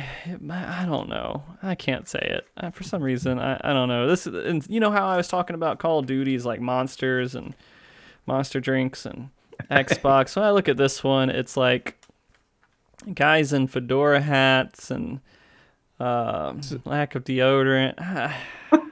It's like I should have this bad with Five Nights at Freddy's, and I don't know why. Maybe I'm a horrible person, but like I just don't relate it to positive things. I will tell you, I think the original Five Nights at Freddy's is a really brilliant little tiny game. Like, it's pretty magnificent. I will also say I have a particular soft spot for it because my niece, when she was 4 or 5. And she was like, comes up to me, do you play this game Freddy's? I'm like, what? And so she kept saying something Freddy's, and in that like lispy little kid way. I'm like, what do you mean? And I actually had it on my phone and I pulled it up and she goes, yeah, that's it. So she saw some YouTube on it when she was just and that was the game she wanted to play most. So at the age of like 5, that was her favorite game, was Five Nights at Freddy's, which is like my favorite thing. That my niece's favorite game was a tiny little horror game. That's pretty funny. I adore that girl. She is my favorite. Yeah. I just saw this in chat. It made me laugh a little bit. That the game looks like it's straight out of Biff's Hotel and Back to the Future. And I would. Oh, it totally does. Yeah. Totally. That nailed that one. Yep. I didn't think of that, and I don't know if I would have remembered that reference if I didn't go back and see that on Netflix not too terribly long ago. I don't know. These games don't add like a lot of value, and like a cornerstone of their mechanics is just jump scares. If this game is $70 I definitely don't if think it is I'm gonna play $70, you're right. It's going to be a little bit. I don't know. They better come to my house and jump scare me. Yeah, right. I don't know. I'm not too excited for it. I don't think it's going to be like something that I'm going to. I mean, we were talking about 16. We're talking about Spider-Man, Harry Potter, maybe. I don't know. No, we're at the post Halloween candy stage where you have your candy, the candy you get from Halloween, and you're like 7 months later, and you're just like, well, that's a piece of chalk with a hint of chocolate. Guess I'll do it. Like, I think we're at that stage of the games. But I have some chocolate frozen in the freezer that I meant to eat earlier. I'm probably going to go open up my freezer and eat that chocolate because I don't care. So you got a chocolate backlog. Yeah, a chocolate backlog. And then in this part, I can't remember if Fortnite's here or not. If it is, then I don't care about it. It's somewhere around here. It was like an interstitial, like infomercial part. It's like just jumped in and jumped out. Just like, I mean, I don't know why they didn't advertise GTA 5 if they. Oh, if this they is Demon Fortnite. Souls. This is Demon Souls. Oh. I'm actually really excited about it because it looks really, really good. I was gonna say, I think there's one game though I actually want to play. That's the one. I'm really excited to play this. This comes out on launch too. Does it? Mm-hmm. Yeah. It's supposed to be launched. How are we going to work on our backlog? I also liked the demo they showed. The way they were playing it, they made the game look super easy. Yeah. Oh yeah, that's what I made a note. It's just super I said casual. one shot everything. It's just so good. And then they get to the boss or whatever and dies immediately, or not immediately, but pretty quickly. But yeah, he's just running around. He's just like, okay, I block, stab, I go forward. That's not what happens in those games. Well, this game in particular, the original, isn't notoriously like one of the hardest ones in the series. It's the game that started the whole Souls brand. Yeah. Right? So I don't know if it was the hardest. I don't know too much about the original Souls. I just know that it was popular enough for Dark Souls to come out. And there are some people who are nostalgic, but they also say some bad things about it. So I think a lot of those bad things are probably worked out with this remaster, and that's probably why people are excited for it. Yeah. I mean, because in my Souls experience, I say Souls, Bloodborne was the one that got me into it, so Sekiro for me. Yeah. I tried to play Dark Souls a handful of times, and I just couldn't get too far. But maybe I'll start up on Demon Souls, then I'll release Dark Souls, and I'll play the remaster of that. Then they'll see? Yeah, we're good. No, I thought it looked gorgeous. Like, I was like, it's the kind of game I want to play right now, to be honest. Like, I thought it looked okay until you get to the boss fight, and I thought the boss fight looked just phenomenal. It had a wonderful belly jiggle. Jiggle. They did a really good job animating everything, and I don't know, very high frame rate. I'm gonna see. I'm definitely gonna play it. Our backlog we need to rename it to Friends with PlayStation 5. Yeah, that's true. Hey, at least Disco Elysium is a PC game. It's true. Yeah. I think you guys will play this game. I don't know if I'll play this game. I had a really rough time with ghosts. And this might be a little, I don't know. Is PlayStation 5 already sold out? Well, that sucks. Tomorrow. I'll get to that. That's, I did some research on it that it looks like it's not supposed to go on pre-order until tomorrow at 6 a.m. Because I read some stuff about people who worked at stores. They were like, I don't know why we're doing the pre-orders. We don't even know our inventory yet. We're not supposed to find that out till tonight. So a lot of stores are supposed to pre-order, except Walmart comes out as a tweet. You guys aren't supposed to pre-order, but bitches, we're Walmart. Come buy it now. Yeah. That's basically their tweet that came out. And I looked, it's sold out everywhere. Although when I kept trying to go to GameStop, it kept flagging me as if I was, they were getting such crap. It was like they were getting DDoSed, and it was just coming up white screen. Like, so you can't just call them I think go to the store. Well, no, that was one of the problems because stores don't know their inventory yet, so they can't really take. It's this weird thing that's not supposed to be till tomorrow. So Might have to wake up till 6 a.m. and try to see what you can find on pre-order. But yeah, no, it's like sold out everywhere. Okay. I was gonna wait and tell you guys that, but I was pretty disappointed. I was like, "Fuck!" That's why I wanted. That's why I wanted to start at like $800. I'm like, yeah, that's gonna kick a lot of people out. Like, yeah, only adults get this. Where's the best place to try to pre-order it, you think? Like Amazon, Best Buy, GameStop, or just everything? It's probably try everything you can get through. Yeah. Because like the big ones are Target, Best Buy, Walmart, GameStop. Amazon didn't even have a page loaded. Like they had some page that was taken down. I think I'm forgetting a couple more, but those are like the big retailers that are supposed to do the pre-order. And did you guys sign up for PlayStation directly? Like you had to give them your PSN handle, and then they would send you. They're gonna do some magic lottery. I don't think I did that. No. Oh, no, I didn't. So I'll see. I mean, I'd like to get one. I think it's the plan to get one, but if they're gonna sell out like that, and I'm not gonna have a chance to pre-order it, it's like or get one at all.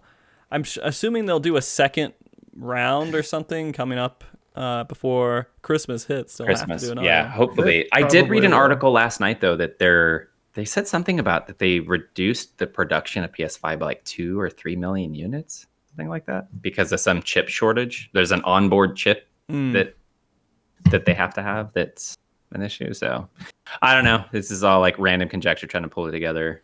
Well, I didn't know they were going to put it on pre-order the day after they announce when it's going to be released. It's kind of goofy, but yeah.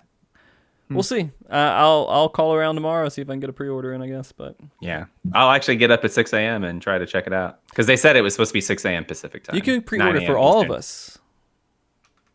Oh, Mark, I don't want to do that. I'll do that. You know what? Keep your phone on ring. Okay. So if I get through, I will call you at 6 a.m. I wake up at 6 a.m., so I'll be fine. Well, then you call me at 6 a.m. that you're awake because I don't get up. I'm getting ready for work at 6 a.m. I definitely am not getting ready for work then. That's why I like working from home. I get to sleep in like an extra hour and a half every day. But that will luckily change once the everyone does their daylight savings time, because my work is outside of our area, not our Arizona. Everybody knows how to live in Arizona. And like, so we have to adjust to the rest of the world. And so I'm going to be, instead of getting in at 7, I'll be getting in at 8. Oh, okay, nice. So it'll change a little bit, but anyways, yeah, $500 for the physical one and $400 for the digital one. That's pretty good. That's a pretty good price. Yeah, it is pretty good. Like I was really expecting it to be $600, especially knowing from what they said about what it was costing. Which goes to show you, I wonder what they wanted to put their price point out, because they waited so long. I'm sure they wanted to do 600, 700, to be honest with you. Yeah, and then they were like, we're going to lose a lot of money if we don't. Xbox didn't give a shit, and they were just like, whatever, we're just going to throw out this one, because they're not. Their games are going to be both mostly PC and Xbox. I don't think they're going to do Xbox exclusives. So their system is just kind of like, oh, you don't have a computer? Here you go. And that's what it's going to be competing with. So they just kind of threw out whatever. And I don't know if PlayStation really has a competition right now for systems. If you like Halo, if like the only game you like is Halo, then you get it on PC. Well, we say that. Oh, I was gonna say, we say that. There's probably got to be Xbox fanboys that only Xbox only. Yeah. I haven't met them, but I'm sure. Just flood the comments right now. Yeah, they're drinking monsters and playing Call of Duty. I mean, wow, that's what it is. The other cool thing about this that I did see, though, is the PlayStation Plus people, which I have PlayStation Plus and I don't take advantage of it at all. But they get special stuff for PlayStation 5, like free games, such as ones that we're looking to play, like Last Guardian and Detroit. Yeah, I saw and Persona that. 5. It looks like what they're doing Persona is they're 5 too. combining their PS Now and PlayStation Plus like subscription systems into one system. Because PlayStation Now, you can play all of their exclusive games as long as you subscribe to it. And this looked like that's what they were doing. If you get PlayStation Plus, now you can play their exclusives regardless. Yeah. Which is kind of cool. I hope they don't increase the price, but they Because it seems like it was like a slightly competitive with, because one of the, I would say a good selling point for Xbox is the Game Pass. Like that's pretty good selling point, you know. Now, granted, I think their game selection is much, in terms of AAA, like it's much wider than it is deep. And then this version was like, we're just going to hit the best AAA games. We're not going to cast, 1,000 games no one will play.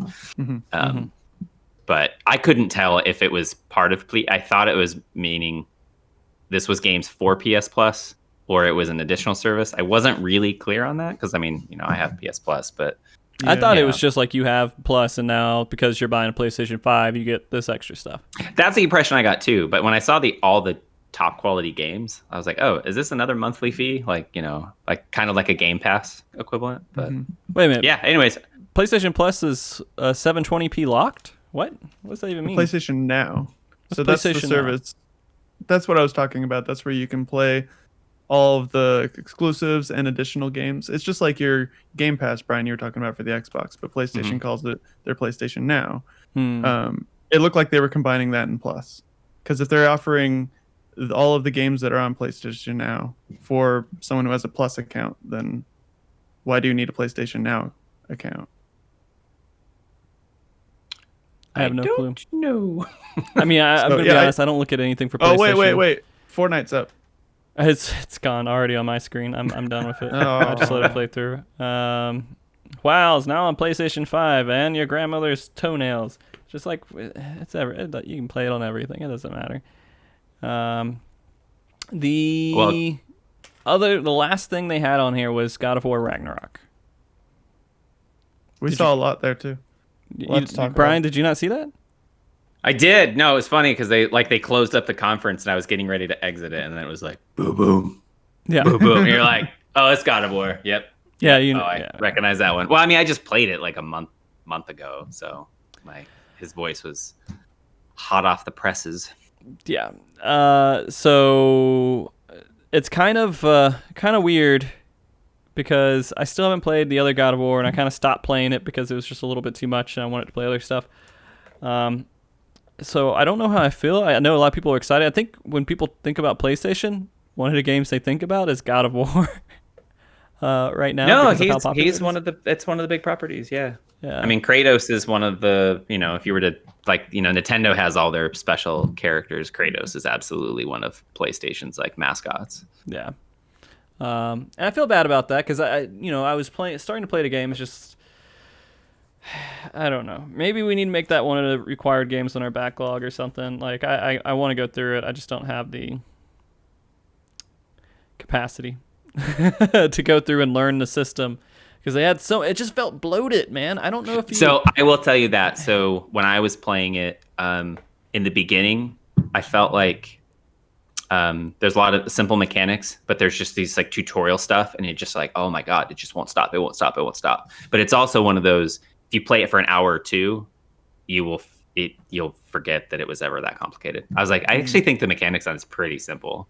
Okay. And I didn't do any complicated builds, and I went and watched how certain people played the game. And I was like, oh, I didn't do any of that. You didn't really need to. Just like playing Nier, right? You just switch your weapons and go crazy. And... Don't even. I did. I was switching my weapons all the time. I'm actually slightly sad that I deleted my game on the end, so that I could reload it to do the easy mode. I'm like, I just want to see what Mark when he's like, want to see my character go full Super Saiyan Jedi on its own. Just start a new game and do it. You could do it immediately. It's yeah, but it's better if I had all the weapons, so the game would already triage of these 12 weapons. This is the best one we need for right now to swap this other weapon out for this attack. It's so ridiculous. It's like, oh my god, it just went God mode. I didn't know it had that depth to it at all. But since we're talking Nier. So I finished the game and I deleted my game. I didn't know that it was going to delete all 3 save files. So you didn't think it was? No. So it didn't tell me that. Did you think you were tricking the system? It's going to delete my last save, but I've got backups, bitches. Good thing I got platinum. And then after I got platinum, I was already. So the DLC is the Colosseums, which might have been why you guys didn't see the Colosseums because that was not part of the game you were playing. Oh, okay. But the DLC is the Colosseums, and once you beat the Colosseums in super awesome mode, then you can do a separate quest line with this guy named Plato. So I was almost done with the guy named Colosseum. Of course. Yeah. Story of the Cave. Yeah. I was like almost done with these Colosseums, and I was like, I'm just gonna make 3 save files and then delete my game, go back into it, and finish out the DLC. And then it just like one by one, slowly, it just started to erase everyone. And Yeah, so it goes through and it shows you DLC. everything it's deleting. Yeah. The DLC requires your characters to be like level 99, so I guess not gonna happen. I'm just done with it. I'm so sorry. I'm sorry. That's so funny. Yeah. I mean, you know what? There was probably You a way did you it. could cheat it, and you could probably have backed up your game somehow, but that would defeat the purpose, man. It would. Right. I just have to play it again and get to level 99 again. Hey, you loved that game. It's gonna I be did a love joy. that It's gonna be a game. joyous time. Look, when I'm you probably do going it. to play it again at some point. To be honest with you, because Yeah. I didn't platinum it, so I might have actually something to go back and play. But I feel like it's an easy game to replay if you wanted to. It wouldn't like suck to replay it. Yeah, I think so too. Well, and the original's coming out. They're doing a remake on the original. So Oh yeah, I'll that's probably right. play They are that doing within a couple remake months. on the original. Yeah. And so that's going to be. We could probably play that. Just looking at Brian. We could probably play the original Nier and experience that firsthand. It'll be fun, guys. Let's get it. Let's get him. See. Yeah, and you could buy they're saying stuff saying in chat you can buy all of them and Yeah, I didn't buy any of the achievements. Dylan was watching me grind, and he's like, "Dude, just buy it." I'm like, what? I feel like I have to do it. What a boomer! Actually doing his stuff, Yeah, actually playing the game. I would have saved a lot of time. Loser. Jesus. Old ass loser. Who does that? We just buy our shit. Get our mom's credit card. All right. Is there anything else about this you guys wanted to talk about with PlayStation 5? No, I was gonna end it with what I'd found out about the pre-sale stuff. We already talked about that. Yeah, and but so, yeah, I mean- looks like I'll be getting it at 6 a.m. to see if my Reddit sources were correct. So yeah, the thing with GameStop too is that every time I try to pre-order, you have to be at the store to order it. I don't know if they have something special with GameStop. Yeah, so I'll find that out tomorrow, and if not, I will brave COVID. I will brace the land and go Yeah, pre-order I'll in person. go. There's a GameStop not too far away that I could probably go Hey. to and I pre-order. will not brave COVID. I would hire. What is it in Arrested Development where you hire like someone to? Do they have? be They have those somebody- services. A surrogate What's person. A surrogate, yeah. Yeah, I'll hire a surrogate to go for me. Oh, You just go on Craigslist and be like, hire a surrogate. This is not for you to have my baby. I just need someone to go to GameStop and do this. I'll give you a $5 tip to brave the world. Well, all right. So if I can get a pre-order, they're probably gonna be one per person. I can't imagine they'll allow you to have more than one per person. I'll take I can 20. pre-order 6. Yeah. Okay, make they it 9. do some limit stuff. Sometimes they're like you can only have 2 or 4. They might do 1. I can imagine. If they allowed 2, I would pick up 2. Just for you, Nick. Just because so you And don't then cancel brave it. the I mean, dangerous worst case world of scenario, COVID. cancel it, right? If you guys already got one, so that's because when you pre-order, you don't have to give them the entire amount of that the system costs. I don't think. Probably like $50 or something. You just say I'm good for it. Show them your driver's license. I'm responsible. See, I got this. I have been a little bit more brave with all the COVID stuff, though. I mean, in the way of going, I went to the park to try to give our new puppy some exposure Park to, love. huh? I said some park love. Yeah, see, just to go out and see that there's people who exist and aren't horrible, because she's really like anxiety prone to seeing people right now and seeing new dogs and everything else, and I feel like she needs to see things because otherwise she's going to turn into this hyper anxiety crazy dog that is horrible, and I can't let around small children or something like that. And I don't want that. So You can't have that. No. Yeah. and I stepped on an anthill and I had my foot bitten to hell, or stung to Were you hell. wearing flip-flops? No, I was wearing shoes and they crawled up my shoes and went right above where my shoe stops and stung all over my. Are you wearing like homeless shoes? They have like No. lots of holes in them? Yeah. No, they wasn't in my shoe. They stung me. It went over my shoe and up my leg. Really sounds like you were wearing disreputable shoes. Yeah. Yeah. Okay. All right. Anyway, Wear socks. Knee-high socks.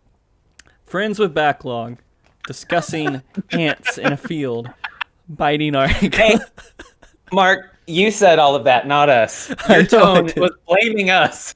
That was all you. I do my best. All right. I'm done with this. All right. So let's talk about Disco Elysium now. Don't need the napkin anymore. So, for everybody that's watching this now, we try to go back and play games that we missed, and Disco Elysium was, not too long ago, but it was long enough ago that it's not 100% relevant today. But it's something we're all playing together. Last one we did was Nier Automata. What did we do before Nier? I already forgot. We did Baba's U. We did Ghost. Before I feel like we did Baba's U like 4 years ago. Yeah, we did Ghost of Tsushima. I think. Ghost of Tsushima. It was Ghost. And we did, yeah. So we've only done like 4 games together. Yeah. Yeah, but we haven't done. There's a lot of games we haven't done together. We just did games separately and then talked about them together. Yeah. But anyways, right now it's Disco Elysium, and I didn't know what I was getting into at all. I just know I've heard the name, and you guys said let's play it, and I was like, all right, we'll play it. I didn't. It's not that fun. Let the hate flow. It's let not. it flow. I get it. I get the I want to game. like this game so much. I really do. You do? I love the artwork. It's just like I'm living in an oil painting. It's fucking fantastic. I hate talking to people. This is what I hate. I don't want to like every interaction.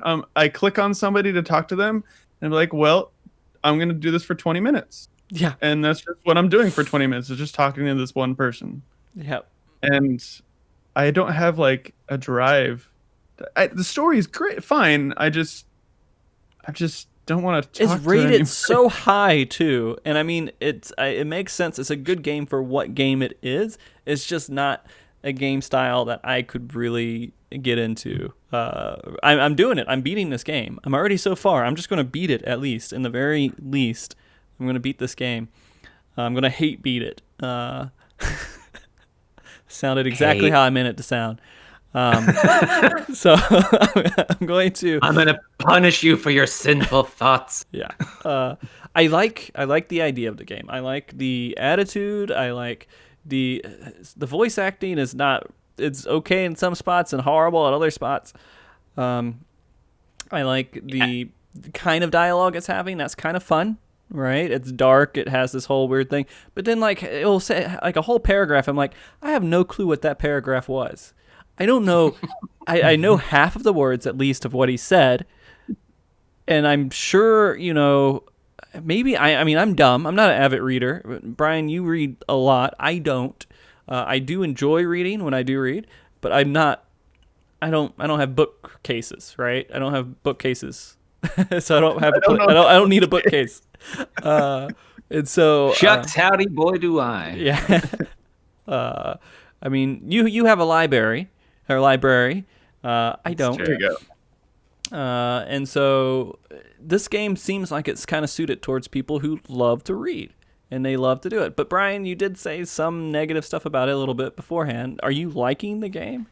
Oh, okay. So I wanted to preface with the I guess my tone was probably leading towards negative. So I will change short. I really like the game, and the awards it won are almost all exclusively either some art but narrative. Like it won all narrative. So at that point, it's a deep story.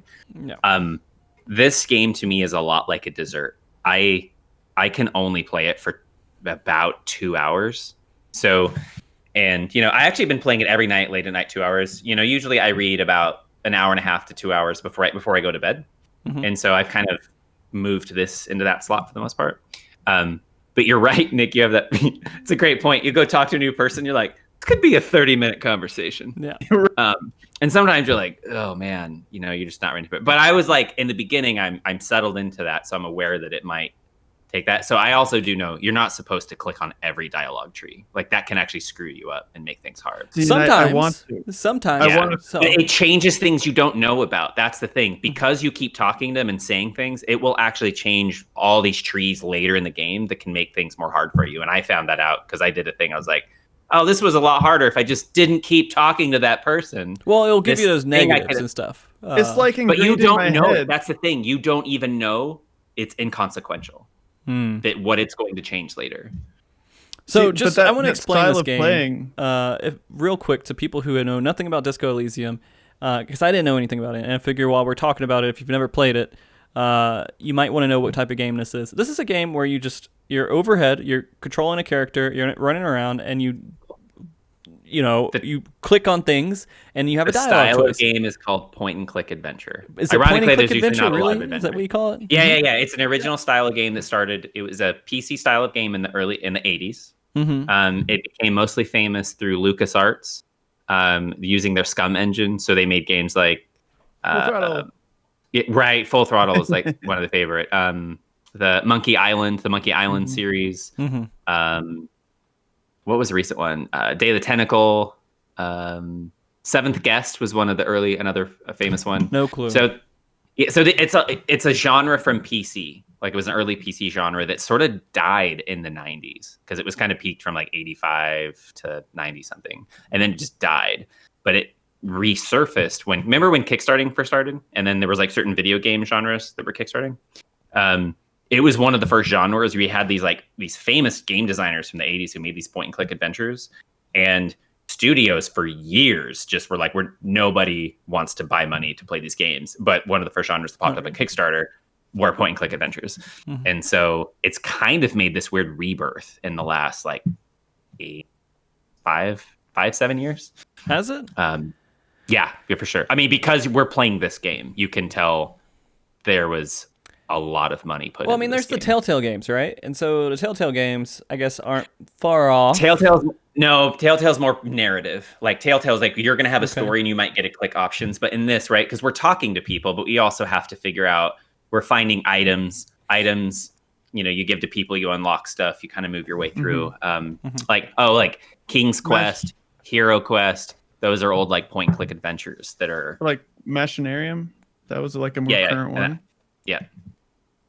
So there is a genre. It tends to be very specific, and probably like if they're not modern, older PC gamers. Mm-hmm. But I will let you know, I've been playing, and I've with intent to try to beat it, and I've been going through, and I do often find myself just clicking, and not reading. I read I skim it and click, skim click, and like I don't really pay attention half the time as well as I should.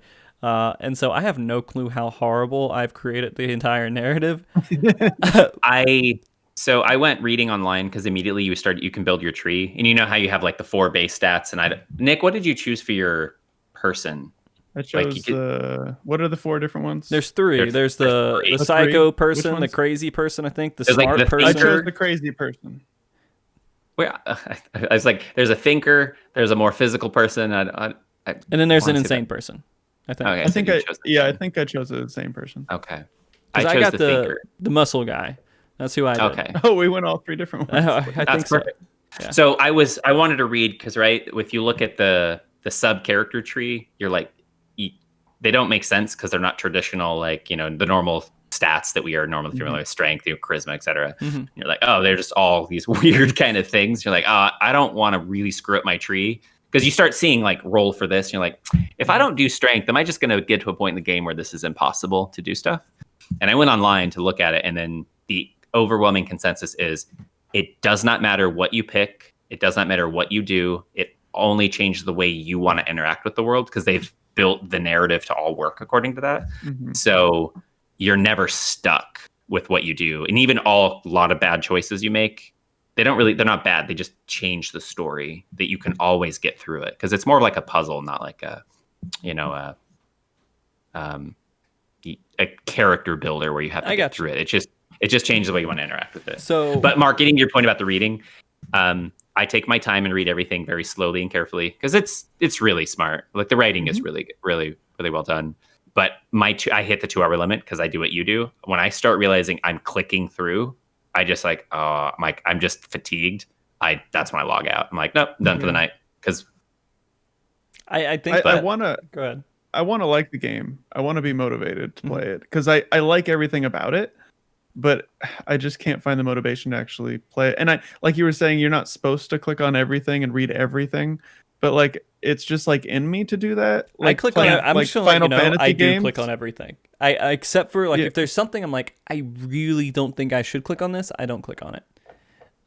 Fit my guy's like supposed to be like trying to be a good person but still a little drunk, still a little like I'm kind of friendly and a good cop overall that doesn't do horrible things, but will take a bribe here and there. Like I'm not, I'm the only way to get money. Otherwise you're so broke. Yeah, and you pick up bottles and it's like nothing. It's like a dime per bottle and it's so welcome to the real world. Yeah, I guess so. I think they wanted to put that in there, but so yeah, I just do whatever. I feel like it should be the right choice for what I want, and I select every single dialogue except for ones that I'm like, this will probably not be good. This is something that seems out of character and wrong. I'm trying to play to my character, so if there's anything conspiracy theory or like weird that comes up that you wouldn't normally select, I always select that one first. The game encourages you to say outrageous things too. It one of the tips that constantly pops up is saying outrageous things because you're a cop and it's okay. Yeah, basically, people will most likely take it seriously because they give you the benefit of the doubt being a cop. Yeah, yeah. Well, I also spent like an hour in maybe 45 minutes in the starter room. Nope, that's where. Because I didn't know how to get out of it. Because I didn't know that if you, I must have missed the tutorial thing. Because if you hold down, it's like Shift or Tab, you can see everything that you can click on the screen. Plus, it brings a halo around your head, and if you can interact with something on your body or like something that you're thinking about, you can click on that too. I didn't know that you would have to hold that down. That was your next step. I kept going back and forth and clicking on everything, and I failed every roll, so it didn't matter what I did. It was just done. You will fail them in the beginning. I failed them all too. Yeah, I haven't won a single roll yet. I just always just lose stuff. I win most of mine now. I mean, and if I lose them, one of the things that I do is I don't put skill points in until I lose a check, and I'm like, okay, what kind of check is it?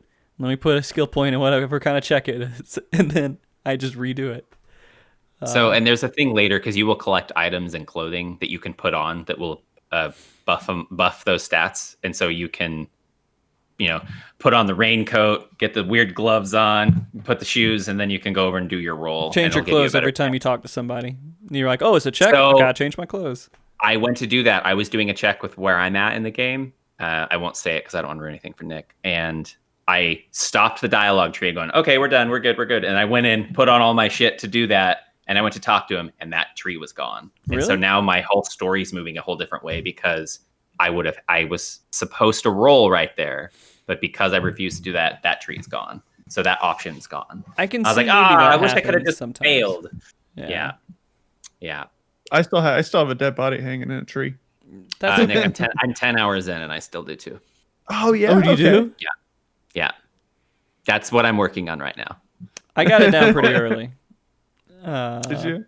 Yeah. Mark, that's actually one of the trees that I went to do my roll to get the body down, and I didn't roll it. And then now I'm like, and then it moves the quest line. I'm like, now I got to go so far away. I could have just taken care of it now. Damn it. Yeah. So I will say this too. The game moves so slow that I was playing 2 hours at a time. And by the way, the 2 hours go by really quickly. Like I feel like they go by super fast. Mm-hmm. And then I realized I don't feel like I've done anything in the game. It's like, I just talked to a couple people but now when I keep thinking of my journey, I'm really far. But every time I do something, you just slightly move forward here, slightly move forward there. It feels like an actual detective story, right? Because generally a good detective story is it slowly is unfolding its information, feeding it to you very slowly, but keeping you going. And that's where I'm at. Like I now know the full narrative and the full story, and I just have to figure it out where I'm at. Okay. So I will hopefully one day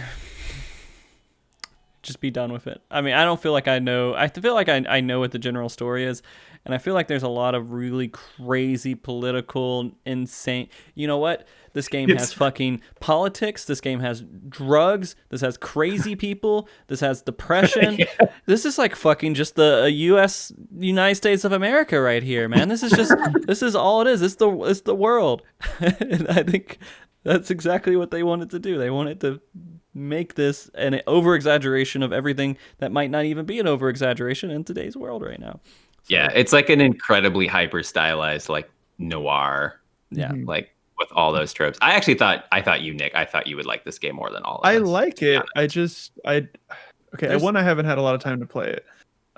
Because I didn't get to play it all over the weekend, and I was pretty busy this week so far. So I haven't been able to play it much. And what I have been able to play, I've only got to talk to like 3 people, and each one took like a half an hour to talk to. Just don't read stuff. Click on stuff. Just, But you're probably right. But I like the story so far. I love the dialogue. I love the art in the game. And there's a lot of things I really do like. Much better than where you're at in the beginning. Yeah. Like so much better. I haven't had a chance to give it a chance at this point, and I still do really want to. I might really like it. I think both of you guys will love this, and I would love it too if I had patience. I just don't. I mean, I'm just accepting that. I just don't have patience. No, actually, that's why I consider this my like late night reading. Like, this is not like get off work, play a game. Like, I even do all my like late night chores, get everything done, and then I kind of settle up and play this. Like, all right, I'm gonna play this for 2 hours and then go to bed. So to me, it's like reading right before bed. Yeah. So like that makes sense. Yeah, but you said you're like, this game makes me sleepy. The truth is, this game makes me sleepy too. Yeah. Even though I really like it, I was like, oh yeah, I'm ready for bed. Yeah. I think I feel like I'm rushed with this game because I'm trying to play it like so you can get an hour. No, well, not just that, but I'll get an hour here or in there to play a game. So like, I don't know, between off work and making dinner, I got an hour I can play a game. I'll come on and I'll try to play it, and then I don't feel like I really do much, and I don't want to. I don't feel like I want to back out of a conversation and save it in the middle of a conversation. So I want to complete that, and then I'm done, and I gotta go do something else. Whereas, like, for example, with Nier, I could just get on and do some stupid stuff really quick, and then go and make dinner or something like that. Yeah. This game definitely seems like something you have to sit down and play for a little bit and like relax into, and I haven't given it that chance. And I think the early part of the game was like when you first meet people. It's just like then there's the getting to know you phase of the characters, and there's so much dialogue that for me now is slowed down a lot.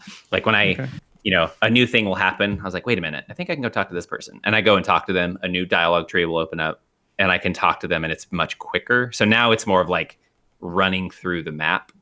And then you start getting access to other parts of the map, and you're like, oh, this is so much bigger than I thought it was, while also being much smaller. That was going to be my question to ask you guys, like, how big is the world so far for you? So far, you have pretty much access to everything except for one. What day are you on? Huh? What day are you on, Mark? Wednesday or Thursday. Okay, I'm only by the way, Nick, I'm at day 2. Okay. And I'm 10 hours in. I'm at the nighttime of day 2. When I logged off last night, I was like, okay, tomorrow, day 3, which is a big day because there's a lot of quests that like you get and they don't open up, and you need like Wednesday morning to happen. So I'm like really looking forward to Wednesday morning. Gonna go to that drawbridge. I did all the Wednesday morning stuff and did all the stuff. I'm way past all that. Yeah. So you actually go. There's a map that I actually accidentally clicked on it. I don't know where it was in game. So you can have all the. He hasn't even been to enough of the area to know where it would be. Yeah. I don't remember where I got it, but there's like the area you see, Nick, the main area that's like my background, quarter, and then there's a little bit above it. There's below it. There's an area further to the southwest and the west. It'll be it's small. It'll feel small once you get to it all, but then you start finding all the stuff inside of it that adds the depth. Yeah, I would say you'll figure it out. You'll figure it out. It's whatever. Yeah. We'll end up at different points, and I'm sure that one of you guys will be a big demon that destroys the world, and one person will be a person who gets destroyed by a demon. I don't know. I've died a few times already. Through my choices. This game. 100%. Yeah. Yeah. Okay. I didn't know that either. Choices you can make where you die. Yeah. I died once where I made a choice and it was just like, boop. You're like, well, that was the wrong one. Yep. Do you like lose? You just go back to the last save, I think. Your last save. Yeah. Okay. And it does a lot of auto saving for you. Like you can tell when you hit a main quest point where you'll do something and then the game will just it'll auto save for you. And you're like, you can't I even guess close that was the important. game without saving. I think that it auto saves after dialogue choices and everything. It makes sure that you can't just say, "Oh, I don't like how that turned out," and go back to an old save. Like it'll just save it. Yeah. No, it's good. I'll definitely get to play it a lot more this weekend. Yeah, give it some time. I've already chosen my fate with it, where I'm just not going to play it correctly. I don't think there's not a correct way to play the game. That's the way it's correctly, designed. as in reading everything. I'm not reading everything as well as I should. There's sometimes, dude. Like, Nick, have you got to the part where certain emotions will talk to you? Oh, yeah. And racism. Well, that's another thing that's relevant. I'm like constantly talking to myself, and I don't know if that's because I'm like the psycho dude, but every other like dialogue with somebody is me talking to myself. So there's other emotions that will constantly want to talk with you. There gets to a point where after you talk to them enough, the game will tell you like other people think you're crazy because you're talking about it. But like my guy really likes drugs, like a lot. So every time I'm near a drug, they talk about a drug. There's a gum wrapper that might have residue of a drug. He's like, "Hey, what's going on here?" And I get to the point where I'm like, "Shut up." I used to engage with him, and I'm like, "You annoy me now." No. I don't know what I'm getting out of this. So my electrochemistry can just shut the fuck up. Yeah. At this point, trying to go sober. Yeah. I think I indulge it every once in a while, but I don't really. I did too much indulging, but. Oh, okay. Yeah. There's a lot of stuff, and I'm excited to actually talk about the whole game with you guys. I am too. Fully. Yeah.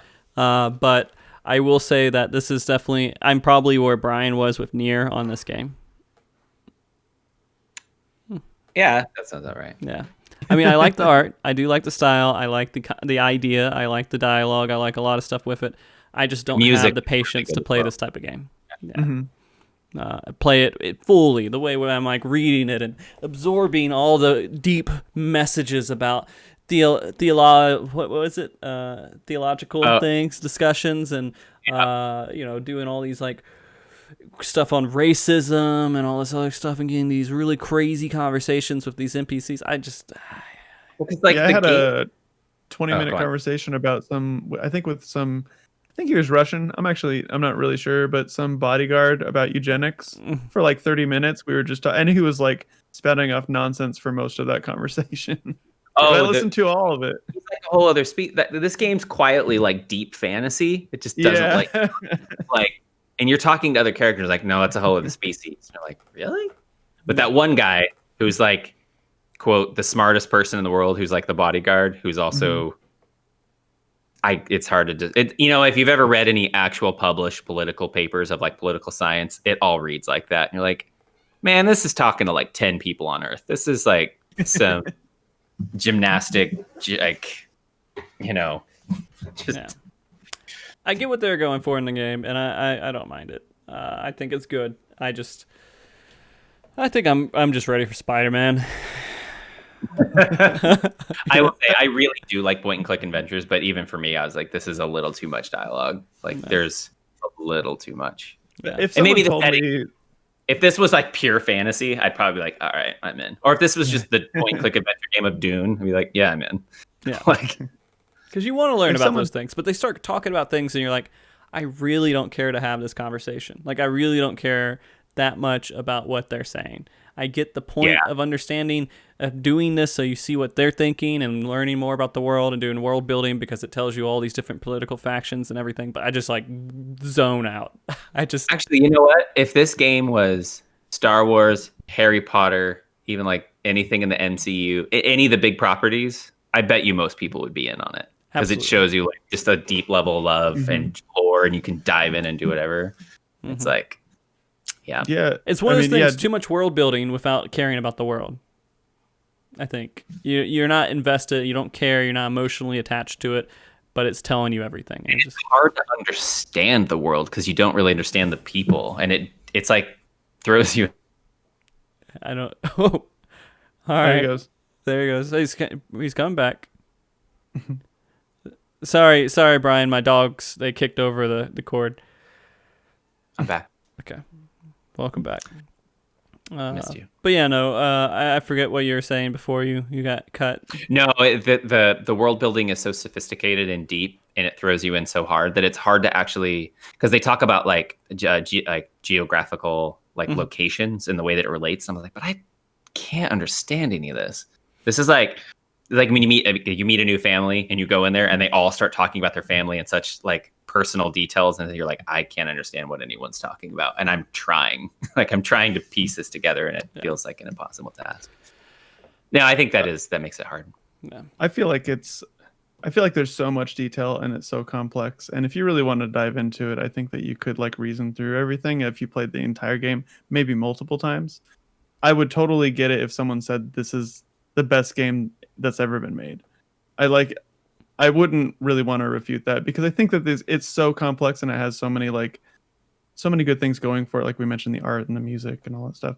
Like it's just, there's so much thought into this game. You can't help but respect it when you're playing it, even if you're not really having the greatest time in the world playing it. Just like Nier. Yep. The point and click Nier. That's what this is.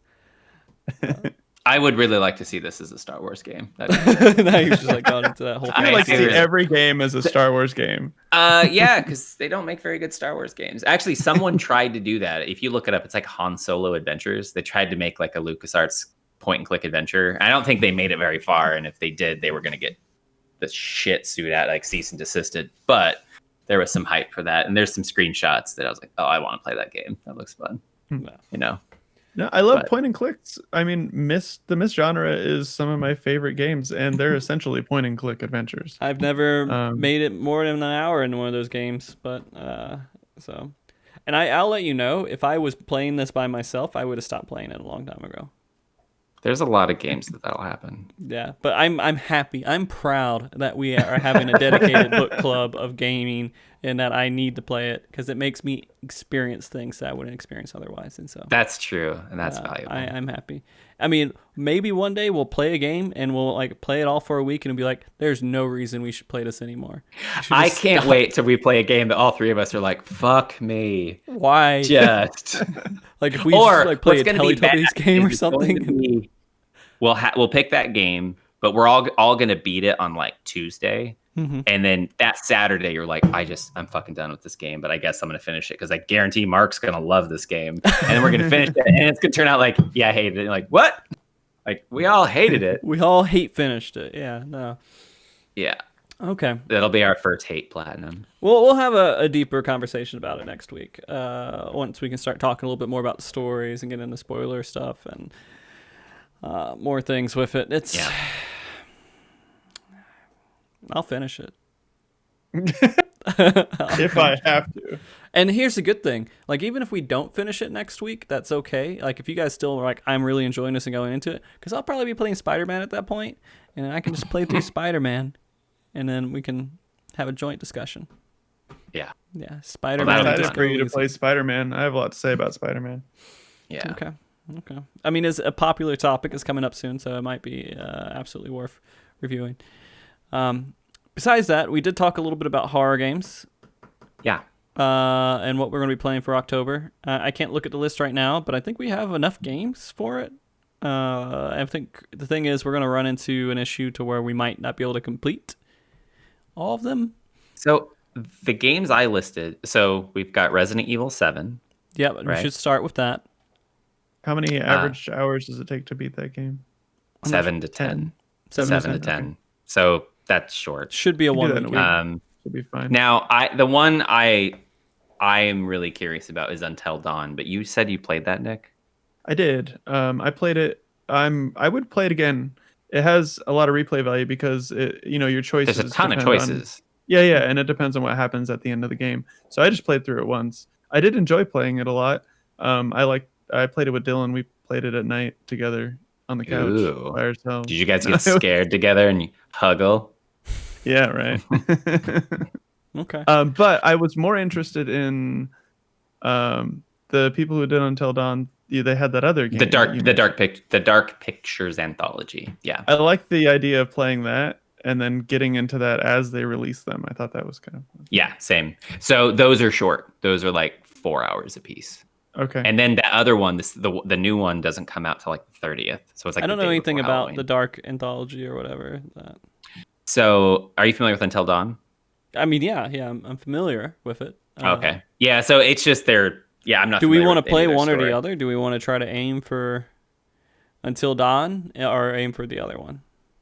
Well, the other one's only going to be 4. Well, both of them aren't going to take us that much time. No. All right, so we'll do Until Dawn because I feel like we should play that because that is something that is important for people who play horror games. That's a popular game that we might have boomer missed out on.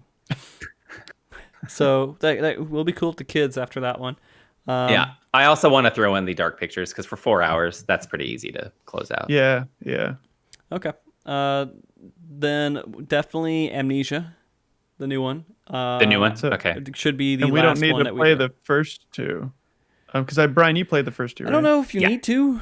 I wouldn't think that you need to play the other ones. It's a way to test if it's a good game. A good game shouldn't require playing the other 2 games. True. Yeah. Yeah, I like Nier a lot, and I didn't even play the first one or any of the games that built up to it. Which I think is actually a good thing because they made better games out of games that Yeah. were horrible. So hopefully the remaster's good. I don't know. I don't remember hearing a lot of good things about Drakengard and Nier, other than it existing. Nier Automata, great. So I guess we have kind of a lineup here. So is that all the horror games? Was there another one? The only one I threw out, which I do want to play, is Little Nightmares. Oh, is that like the Little Big Planet? Yeah, one? which is they describe. I remember they like fucked up Little Big Planet. Did you watch? If you look at the trailer, it looks really neat. And I want to kind of throw in because Resident Evil is the most traditional modern horror game. Mm-hmm. Until Dawn is a modern narrative, horror game, and then this is actually a platformer in many respects. And there's not many platformer horror games outside of, I guess, some people consider Inside a horror Limbo game, but yeah, maybe? Also, I have Little Nightmares on my wish list. Actually, I didn't know that. I crushed it. How long would Little Nightmares take? It's only supposed to be like 4 hours, maybe 6, because I think there is a version we can get now, like the complete version, which comes. Is it like DLC. actually like a horror game, or is it like Little Big Planet with like costumes on? No, it's a horror game. It's a horror game. Okay. In the trailer, there's sections where there's like, I'm gonna say jump scares, but I think the mood and the atmosphere is supposed to be really terrifying. Yeah. Okay. I don't know if it's gonna be scary like we're playing was it Outlast? Outlast is a scary one. Yeah, horror. Yeah, nothing quite like that. I think that's where Resident Evil slots in. So okay. And we might play Amnesia through all of these. Is his own thing too, so that's like a whole nother kind of horror game. Yeah. Too. So And that might when is actually be a good idea. When is Amnesia getting released? I think 23rd-ish, early 20s sometime, October. Okay. You know, one of you guys mentioned playing Friday the 13th last time. Oh yeah. Someone in chat. Yeah, we did, could. Yeah. We could do that. I was talking to Dylan about it, and he said that if we speak Russian, because that'll be who we're most likely being partied up with. Okay. And if we don't care about it being slow or breaking up a lot, because all of the servers are really being ran by Russia, because it's really popular in Russia, and that's it. Okay. But we could do that if we want, or we can host our own game and just play the 3 of us. We can if we get really into it. Yeah. I mean, I just watched Chernobyl a few weeks ago, so I think I'm ready to go battle the Russians. Yeah, everyone speaks like with an English accent, right? I'm Polish, I'm pretty much Russian, right? I'm part You're really Welsh, close. which is closer than the United States. Yeah. No, I'm there. Yeah. A part Native American too. A part, all things. Yeah, I'm sure. I don't know my family tree past my grandparents, I think. So Well, have you done the genetic testing? yeah, I'm pretty much just a normal white guy. Yeah. That's it. Yeah, nothing. My special. family thought they had Native American in them. I have, and then they did the test, and they did not. yeah, I don't think I had. I don't know if it said I had it in me or not. It did say I had 1% African. I think I remember that, and then maybe 30% like Irish area, Ireland area. So. Yeah, I was predominantly it's like UK, Dutch, and a bit of Spanish. But it's pretty boring. And in fact, actually, was it my alleles were showing I had more concentration of like United Kingdom alleles than most people who live in the United Kingdom, which I thought was funny because like my family like can trace back, like they moved to the West Coast on the Oregon Trail, and they came over just 50 years after the Mayflower, but it's like when I say that, I always feel American. I'm like, oh, at least on my mother's side, right? So we find out, we start picking and choosing because I'm like, oh, on that side. So my mother's side of the family has been in America since the 1600s, but then turns out my father's side, which because of the genetic testing, I ended up finding more about them. Like his grandfather was actually my last name is Scottish. I was like, oh shit, didn't even know that. Because we always thought I was Scottish on my mother's side of the family. Turns out it's actually also my father's. So they don't look Scottish at all. They look more like Spaniards. I was curious, so I went back and looked it up. 98.9% European. Yep. 0.7% Western Asian and North African. My Northern European part is British and Irish, French and German, Scandinavian. Then I have broadly Northwestern European and Spanish and Portuguese. Just a little bit of that. So I'm just a European and mix of some sort. That's who I am. Anyways, friends with Backlog.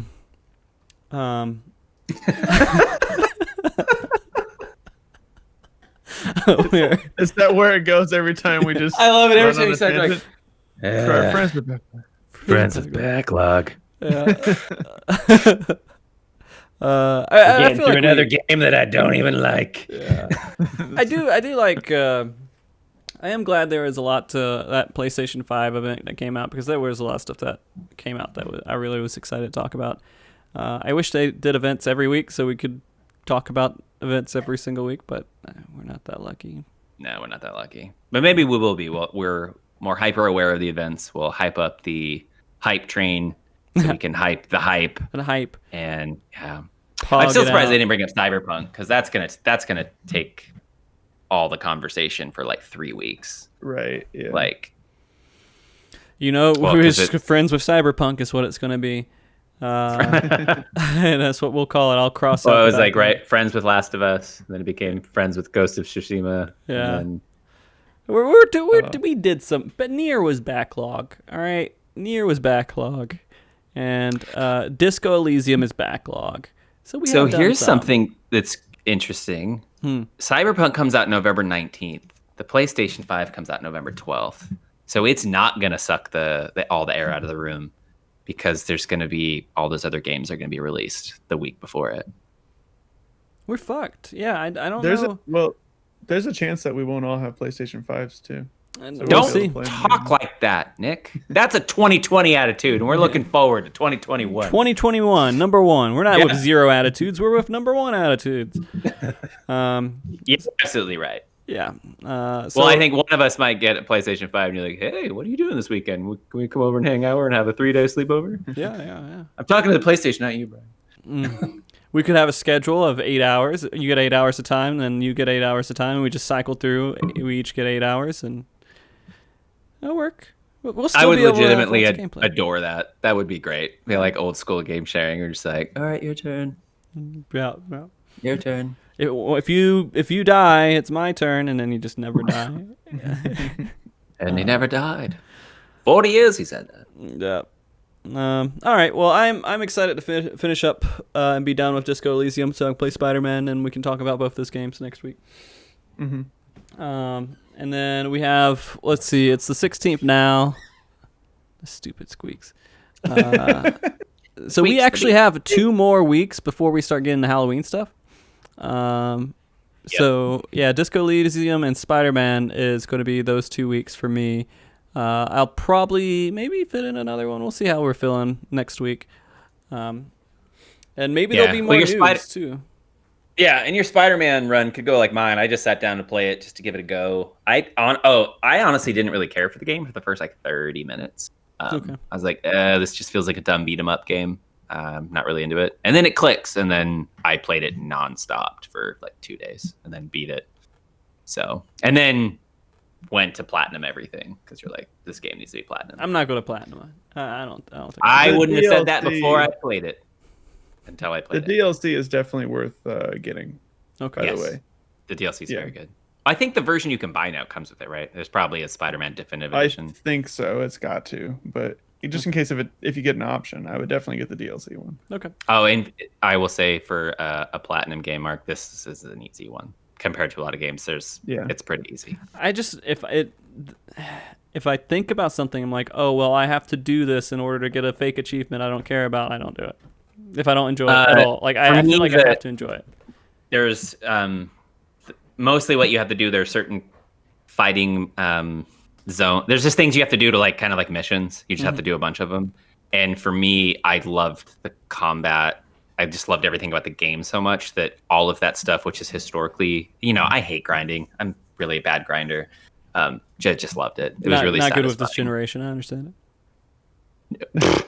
What are you talking about? This generation has completely stopped grinding. They have no fucking idea what it was like from the 80s and 90s of games. Like, you had to grind. I was talking about dancing. I was making a joke about dancing, and then like, it's all right. That's all right, dude. Oh, you just Mark. I was gonna say that because that's one of the things that were the most awful thing about old RPGs. It was 50% grinding. Yeah. Like that's how they baked in gameplay. Yeah, I remember. I played Final Fantasies. The Spider-Man plat comes pretty naturally, honestly. Okay. The only exception is I think that there's a platinum for doing new game. You have to do new game plus, so you have to play through it again in like the hardest mode after you beat the game. I did that. So you don't have a platinum? I do have a platinum. That's not required. Oh, it's not required? Why that's required because you wanted every achievement. My achievement list is like 97%, but I wanted 100%. Platinum is not all the achievements. Platinum is just the cores. Gotcha. That's right. That was the thing that happened with Skyrim with me. I platinumed it, and I was still at like 80% because of the DLC I hadn't done it. Oh, okay. Yeah, I forgot. All right. But I'm curious though. Cyberpunk, that might take up a lot of time. Yeah, I mean, Cyberpunk and PlayStation 5 at the same time. Cyberpunk will take priority over anything that's come out with PlayStation 5, I think, for me. So I might be okay with, maybe it's not a bad thing if we don't get it as soon as it comes out, because then we could play Cyberpunk and then play everything else after. I want to play Cyberpunk for PS5. Yeah, I'm going to wait and play it for PS5, so it's good. Yeah, I'm going to have to wait. Shit. And well, that's the other thing. What if, okay, here's the thing. Do you think, are they going to release the Spider-Man Miles Morales for PS4? Yes. So then you don't get a PS5. Do you get Miles Morales Spider-Man? If you guys I don't know. If you buy one for PS4, if it translates to PS5. It should. Absolutely. If I don't have to buy the game twice. Absolutely. And definitely if like you guys both have a PS5 and like I don't, I would probably do that. Okay. But I do think that my PS4 might struggle with it because it struggles a little bit playing like Spider-Man, even like the old Batman games. It like the fan goes insane. Like, that's right, because you have the regular one, not the PS4. Yeah. So it's just a little harder on it, and I'm worried it's going to explode. That's fair. All right, I think we're good for this week. We did good. We're good. You done good, lads. You done real good. I'm happy with it. And so we'll go ahead and wrap it up, and then we'll be back next week talking more about Disco Elysium, and we'll talk about the PlayStation 5 event 2 that comes out. whatever thing comes out then. Probably Spider-Man if I finish up Disco, because I might be near the end. I'm not sure if I am or not. It makes sense that I'm getting close to it, but I don't know for sure if I am. Yeah, hours. I thought it was like 20 or something like that. Is it 20? I thought it was like 12. I think that was.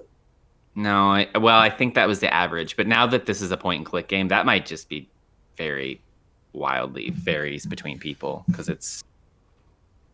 Well, yeah, since you read so much dialogue and you don't have to read it all. Yeah, if you don't read it and they're calculating that time with actually reading it, then I'm way ahead.